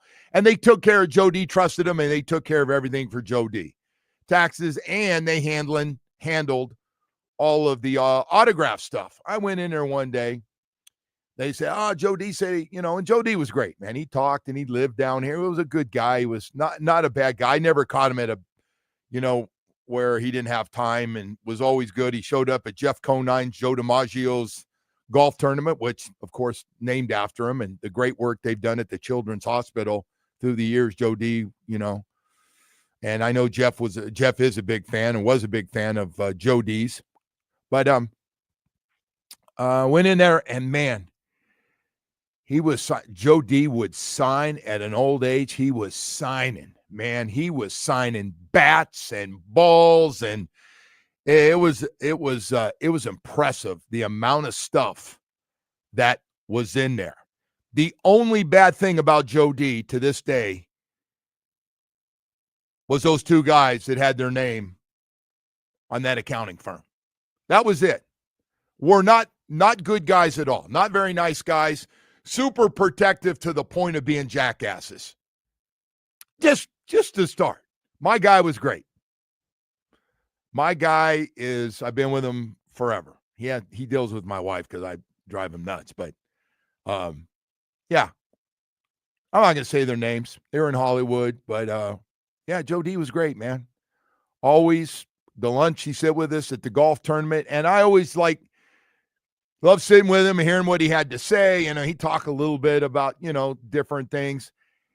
But it's that Marilyn Monroe thing, man. The dude was married to Marilyn Monroe. I just always thought, damn, Joe D. Of course, his brothers had DiMaggio's in San Francisco. And so I used to always see that stuff. But I always thought that, I don't know if you've ever had that one athlete you were just kind of in awe of. And that was it. That was the guy. That was the guy you were sit there because he had so many stories. Like, honey, can you stay away from the Kennedys, please? Please. Marilyn, honey, please. And the mob, I mean, Joe D, man, Joe D was. So she was like the Sydney Sweeney of that era. Is that pretty much? Yeah. Okay, gotcha. She was. And then the documentaries came out. She was with, maybe spent some time with a president or two. And so there was just a lot of stuff. And Joe D, man, she was with Joe D, and he was crazy about her, man. Congrats to Rob, by the way. He took the tickets. Rob from Deerfield. He's going to the show. Good, man. Good deal. We'll have more Thursday and Friday. Excellent. Yeah. Excellent stuff. We've got a lot of stuff to get to here. Yeah, you talk about that autograph stuff and having Joe D stuff was always cool. I got Pete Rose stuff that I keep. I like the Pete Rose stuff. I'm a big Pete Rose fan. I love Pete Rose. That guy you want to talk about a guy had great stories. He made my stories. When I tell a trashy story, he out-trashed me. We got going one night. It was a group of us, and they're going, Joe, tell some of your dysfunctional stuff. And Pete would go, that's nothing. I'm on TV one night. I mean, our game's on national TV because the Reds used to be on when the Big Red Machine. They were always on TV, right? Everybody wanted to see him back. He had some stories. And I'm like, oh, man. He could tell stories. Yeah. Now, he used to sign a lot, right? He did all those card shows. He signed in that sports bar. The one in Boca. Yeah. Yeah. Pete Rose's. Remember that one? Yep. We put that radio studio in there, and QAM used it. We used it a lot up there. Really? And, all the guys used to come in. There was all the announcers would come in. Denny Potvin was in there a lot. They used to have two good ones up there. They used to have Wiltz. Remember Wiltz was down there. Yeah. My wife said Wiltz happy hour was phenomenal. Yeah. A lot of young people in there picking. That was a meat market. Wiltz was the meat market back then. And Boca. Well, they had a little basketball court in there. I don't know if you remember that. I never went to Wiltz. Oh, yeah. They had like a little basketball court in there, and we used to, we'd break off from high school. High school was right over there, and we'd go shoot some hoops during. It's crazy. I was on the beach in Hawaii, and I just got married the first time. Uh-huh. I look up. Will Chamberlain's walking by himself. Really? No babes. Not the 5,000 women he slept with. But just it was amazing. It's like, damn, that's Will Chamberlain. He set a record there too, right? Well, that's what he put out there. Is that a record to this day? I think so. I don't know. That's got to be up there. That's got to be right there, Woody. Quite an accomplishment. That's getting after it pretty good. No question about it. All right. We've got a lot more stuff to Where get does to. Willie, by the way? Someone said I thought Willie was your hero. Love you're Willie. A huge Willie Mays fan. Love Willie. And you have some of his stuff, right? I do have some of Willie's stuff, but most of that stuff when I was a little guy, 8, 9 years old. You still have it? No, I don't. We got it. We do have to go through your cards at some point. So my dad said my dad, I had a cool dad now. My dad, when we go down on a weekend, he let me, I was that kid that stood out by the cars of the players, and they didn't have all that security back then. And I knew what Willie McCovey and Willie Mays' car looked like. Smart kid. I wasn't the only one. There were a few of us out there. And they drive, and they stop and sign. So once I figured that out, I told my buddies, you got to go with this. Willie and Willie will sign. Now, come to find out, they signed when they had good games. If they didn't play well and they're in a hurry and the game, they would take off. Would they blow you off occasionally? I don't remember getting blown off, man. No. My experience was that's good. Willie's the man. So All right. Hey, we got to go to break for real now. I know I'm saying it. I mean it this time. I do want to tell you about Atlantic Men's Clinic. ED and low T is nothing to mess with. Have full-blown low T and ED, and I'm a client at Atlantic Men's Clinic, and it works, and it works really, really well. And I just want to say this. It's going to happen to every guy out there. So while you're laughing while I tell my story, it doesn't matter. You will have low T and ED, and it will affect your life. You'll be tired all the time. You'll be moody. You'll feel like you're gloom and doom. You'll feel like you're depressed sometimes. And it's just, you've got low T. And then your sex drive starts to be hit and miss. If you're at that point, sometimes you can't figure it out. And then all of a sudden it's not working at all. And there is no sex. There is no sex drive. And you're like, I got a problem. Well, you go to Atlantic Men's Clinic, get it taken care of. This is what they take care of. The professional, the right way to do it, Atlantic Men's Clinic. You go in there, you set up that first appointment, you get your T, your PSA test, and you meet with their professionals and go through everything, look at your numbers, and put you on a program that's perfect for you to get great results. 7 locations in South Florida to serve you. I go to Plantation. They opened one a couple months ago in Hollywood. You're going to love it. Great people, great results, the right way, the safe way to do it. 877-455-7300. Set up that first appointment or visit AtlanticMen'sClinic.com and get more information. Do it today.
Kia, the great deals are at the Dal Kia. Starting with the Dolphins, who return to practice in Miami Gardens this morning. Both today's practice and tomorrow's joint practice with Jacksonville will be open to the fans. The third and final preseason game will be Saturday night at Hard Rock. And yesterday, the Colts named Daniel Jones their starter. Miami will visit Indy in week 1. Notre Dame has also named a starting quarterback, C.J. Carr. He will get the start when Miami and Notre Dame meet a week from Sunday at Hard Rock Stadium. All the Canes games can be heard right here on WQAM. And the Marlins fell to the Cardinals 7-4. Miami will try and avoid the sweep tonight with the first pitch at 6:40 from Lone Depot Park. All these starting quarterbacks starting to roll in here, Joe. Yeah, how about that news? Anthony Richardson, his career might be cooked here, Joe. I got to tell you, that might be of all the stories. Not that Daniel Jones is starting. First of all, they gave him real good money to come in as the backup. What was it, 12 or 14 million? So he's a former 6th pick for the Giants. If anybody's a follower or a fan of the Giants. So he said he's smart. He goes, well, that's where I'm going because I think I'm going to beat out Anthony Richardson. So Anthony Richardson's had injury bugs and the injury bug. So anyway, they name Daniel Jones as starter over Anthony Richardson. And the agent for Anthony Richardson said his client had a great camp. He can't understand it. So we got a trust problem with the organization. My client just had a great camp. I got to tell you, I wasn't there. I had trouble believing he had a great camp if he's not starting. And I know he got hurt and the whole thing. And he didn't have a great camp. No. Just another Gator bust, man. Add him to the pile. Why do you bring that up? That I'm talking about the individual, not the not the program that produces poor NFL talent. No, listen, They tried to get him to come back. He was raw. He was talented, but raw, and he found out, and he did the right thing because he must have got a $20, $25, $30 million signing bonus with that, and I understand it. I was talking to Nat more about this. Nat said he needs to go back.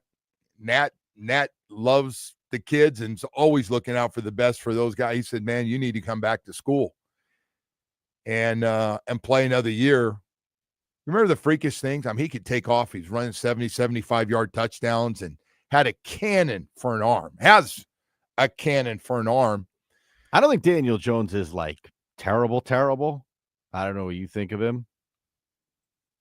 All I know is they let him go. He has to be released, and they released him. They didn't go, no, we want to work with you some more. The Giants are just a dumpster fire, man.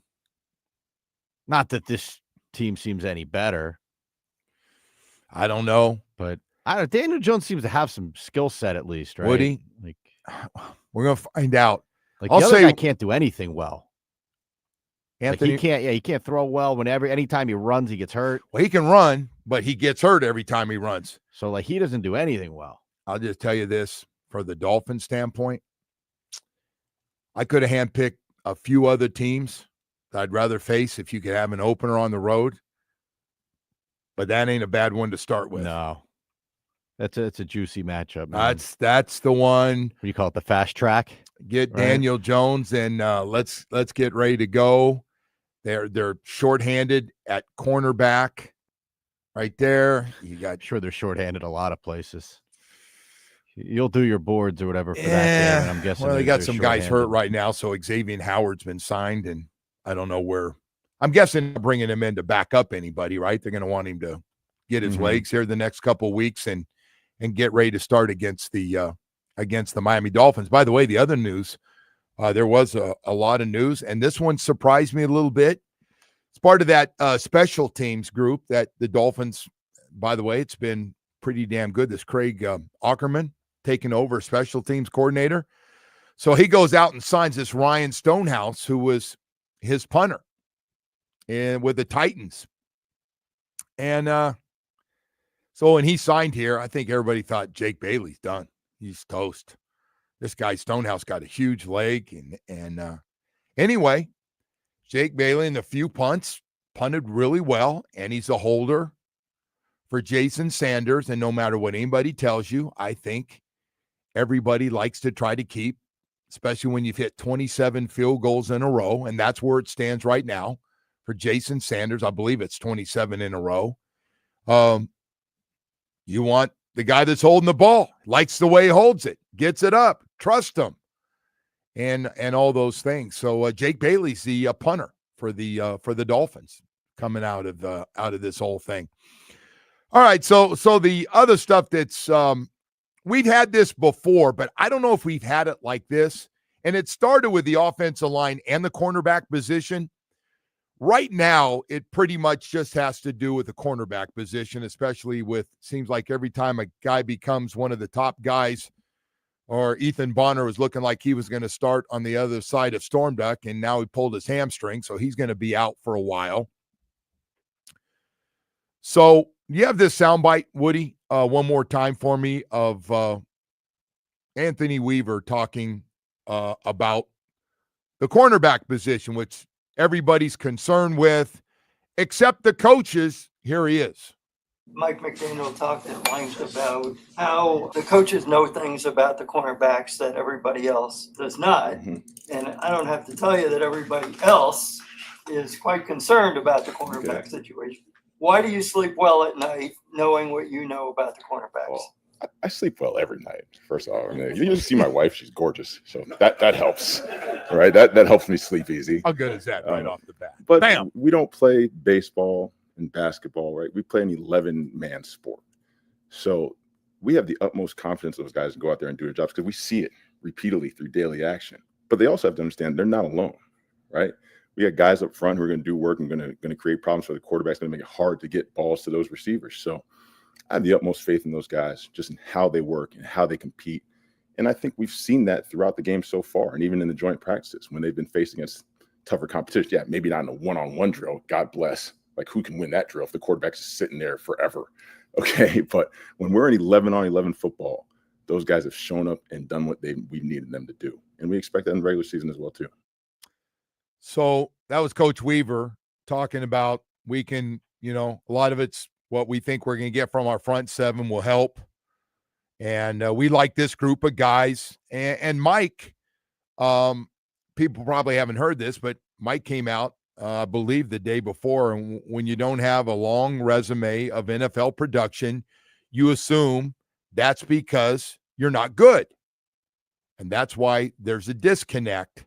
And that disconnect is between the media and the fans and the team. That was a masterclass, by the way, on how to answer that question. Because Chris would have said, well, you guys are more worried about it than we are. I think Chris by the way, I think at the media. I think Chris Greer, even though he's been doing this a long time, I think he learned another lesson, that whole thing about having first of all, he went like having breakfast with Mike, so that they were talking about it. And we are kind of having a good laugh that you think there's a problem with our O-line. But I love that answer, man. Like, he's going to say, yeah, he's got faith in his guys. Great. And you know what? If it goes very poorly, we're not going to come back at him and be like, you said this was going to be good. He's just saying he's got faith in his guys. Yes. Real simple. All right. Couldn't answer that question any better. So I just want to let you know, in case you haven't been around Mike McDaniel or you haven't heard these sound bites, Mike's going to be positive and his coaching staff is going to be positive. They've had one guy that refused to be positive about things when he didn't like it, Vic Fangio. And that's the most impressive assistant coach resume right now in the NFL. It's right there at the top. So he could get away with it. We were lucky. He had a chance to go to a lot of places. He wins the Super Bowl last year with the Eagles, and he would come out. But outside of that, those guys pretty much put a positive spin. We like what they're doing, their technique. I mean, Mike was talking about technique. Oh, my God, their technique, and they're doing the right things. We see the improvement every day. You don't see it. Hey, man, we're going to know, and the reason I bring all this up, we're going to know because final cuts are coming up in less than a week. Less than a week. I believe final cuts are next Tuesday. You're going to know by who they keep and they don't keep, and then who they bring in or don't bring in, if that team really believes all the stuff they're telling us. Meanwhile, they got to coach these guys every day, and they're not going to be negative with it. Well, there's not a lot of frontline guys that are out there either, right? Like, I don't know who else is left to bring in. But these are guys that are going to be getting tossed off the teams they're on, right? For the most part. Well, there's three guys three names out there. we've beat up this last 3 months. If there was a reason to sign any of those guys, though, I'm guessing Stephon Gilmore, done, right?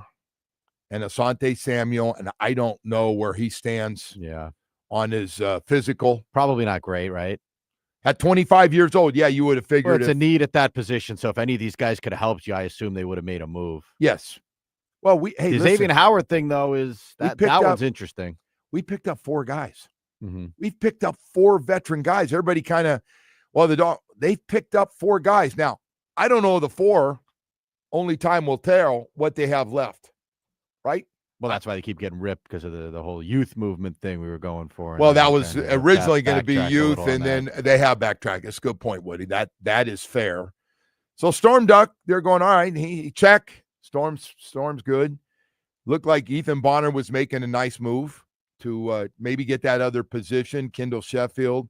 But then they had all these guys, Jack Jones and Mike Hilton comes in, Cornell Armstrong comes in, and now you've added another guy from St. Thomas Aquinas. So you're adding all these guys, and we're going to find out. There's probably going to be a little bit of an upgrade. I saw 2 disgruntled guys. I was looking at around the league that people said might not be on teams. They've got some other guys.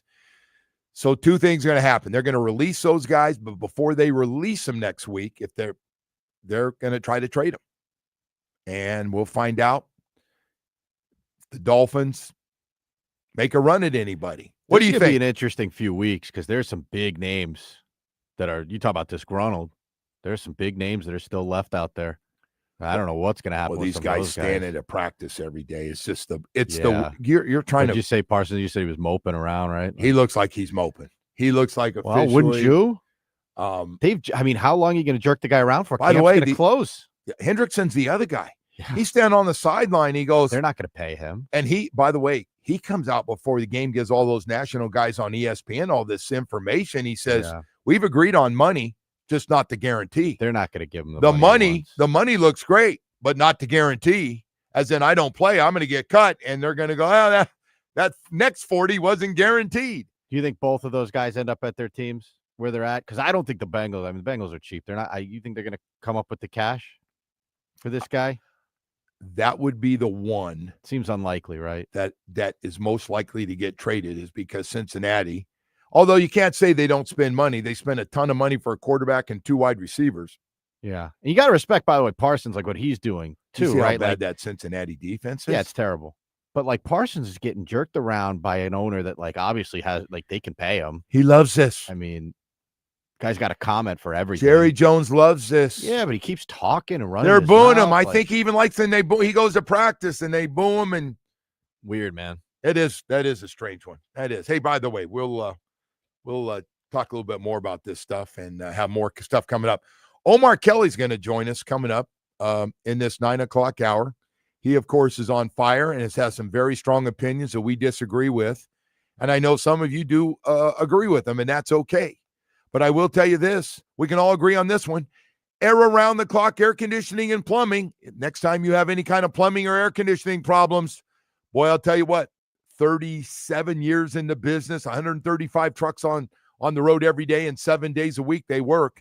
That's a trained and certified technicians on the air conditioning side and licensed and experienced plumbers on the other side, working together every day on those trucks to take care of all your problems. Need a new air conditioning unit? Need a new water heater? Not a problem. We don't have to order them. No.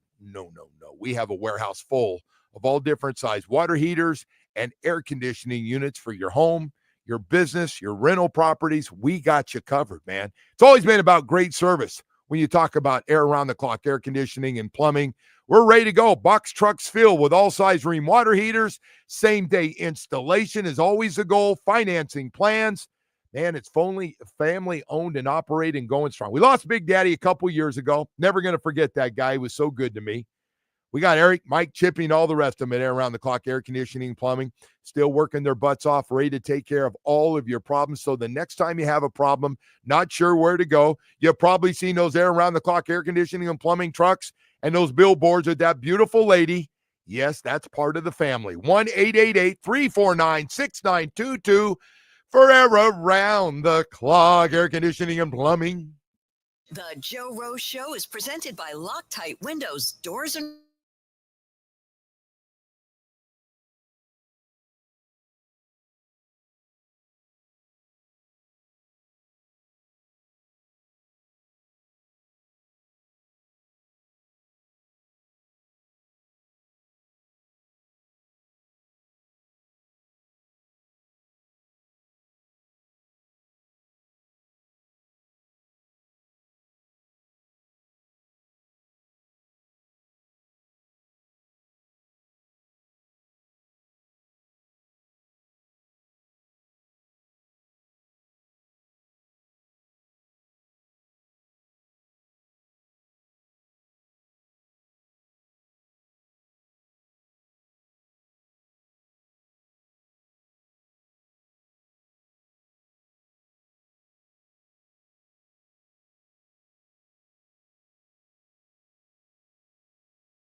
your evening hands-on training aligned with local employers. Call 305-558-8000 or visit careerinayear.com and launch your future today. Couple of big days at training camp coming up here. Yeah, man. Can't wait to see what this is it. Yeah. This is it. How man. crazy is that? Today and tomorrow. Yeah. Well, next week is game week for the University of Miami. Yeah, University of Miami. That's we're here, man. We made it. So long off season, but we made it. So we got Sunday night football. By the way, that just tells you what college football talk about. That one by accident, that all these games, and they go, oh, by the way, the last game is going to be Notre Dame and Miami, because Miami, no matter what anybody wants to say, gets great ratings. They get great ratings on these games. And Notre Dame, and at one time that was a hell of a little rivalry. So we do have games on Saturday, by the way. Got great games. College football. That's 1 versus 2. No, I'm talking about this Saturday. We have this games. game. Yeah, we got Kansas State and Iowa State. Oh, college football starts up this week. Yeah, the 23rd. Oh, I didn't realize that. Yeah. Jeez. We got games, bro. We got games starting at noon on Saturday. That game's at noon. You can't beat what college football is doing, though, the following week. Texas goes to Ohio State. One goes to number 2. Yeah, there's a lot of really good games in the first week. Jeez. Should be. Alabama, Florida State. Well, that'll be good for obvious reasons.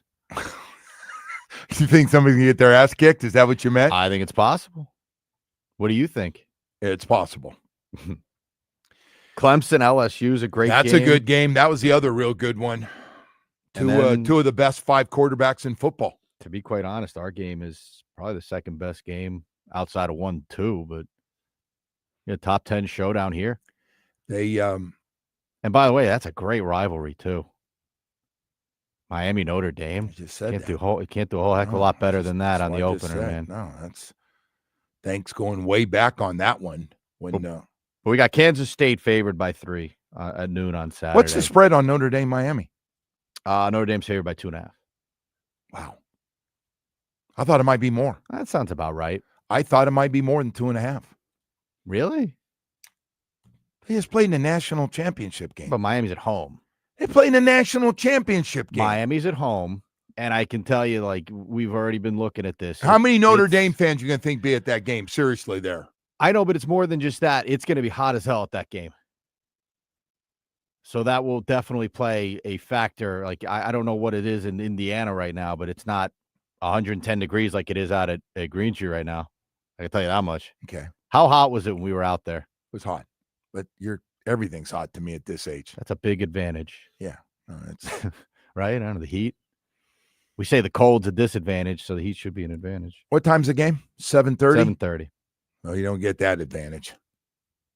Well, you want a direct sun necessarily, but it'll still be hot. That's got to be. I used to get on people for saying it was that big a difference. It's that big a difference when one side's in the shade and the other's over there, and that thing's hot. I can't believe it's game week next week. That's kind of crazy. Hey, by the way, tomorrow night we got starting those all those great games, high school games in Broward County, including they've got nationally televised games at St. Thomas. 4 of the top, I think 10 teams in the country are going to 2 from Broward. Broward County's got 3 teams in the top 10 in the country. Broward County's got 3 of the top ranked teams in the country.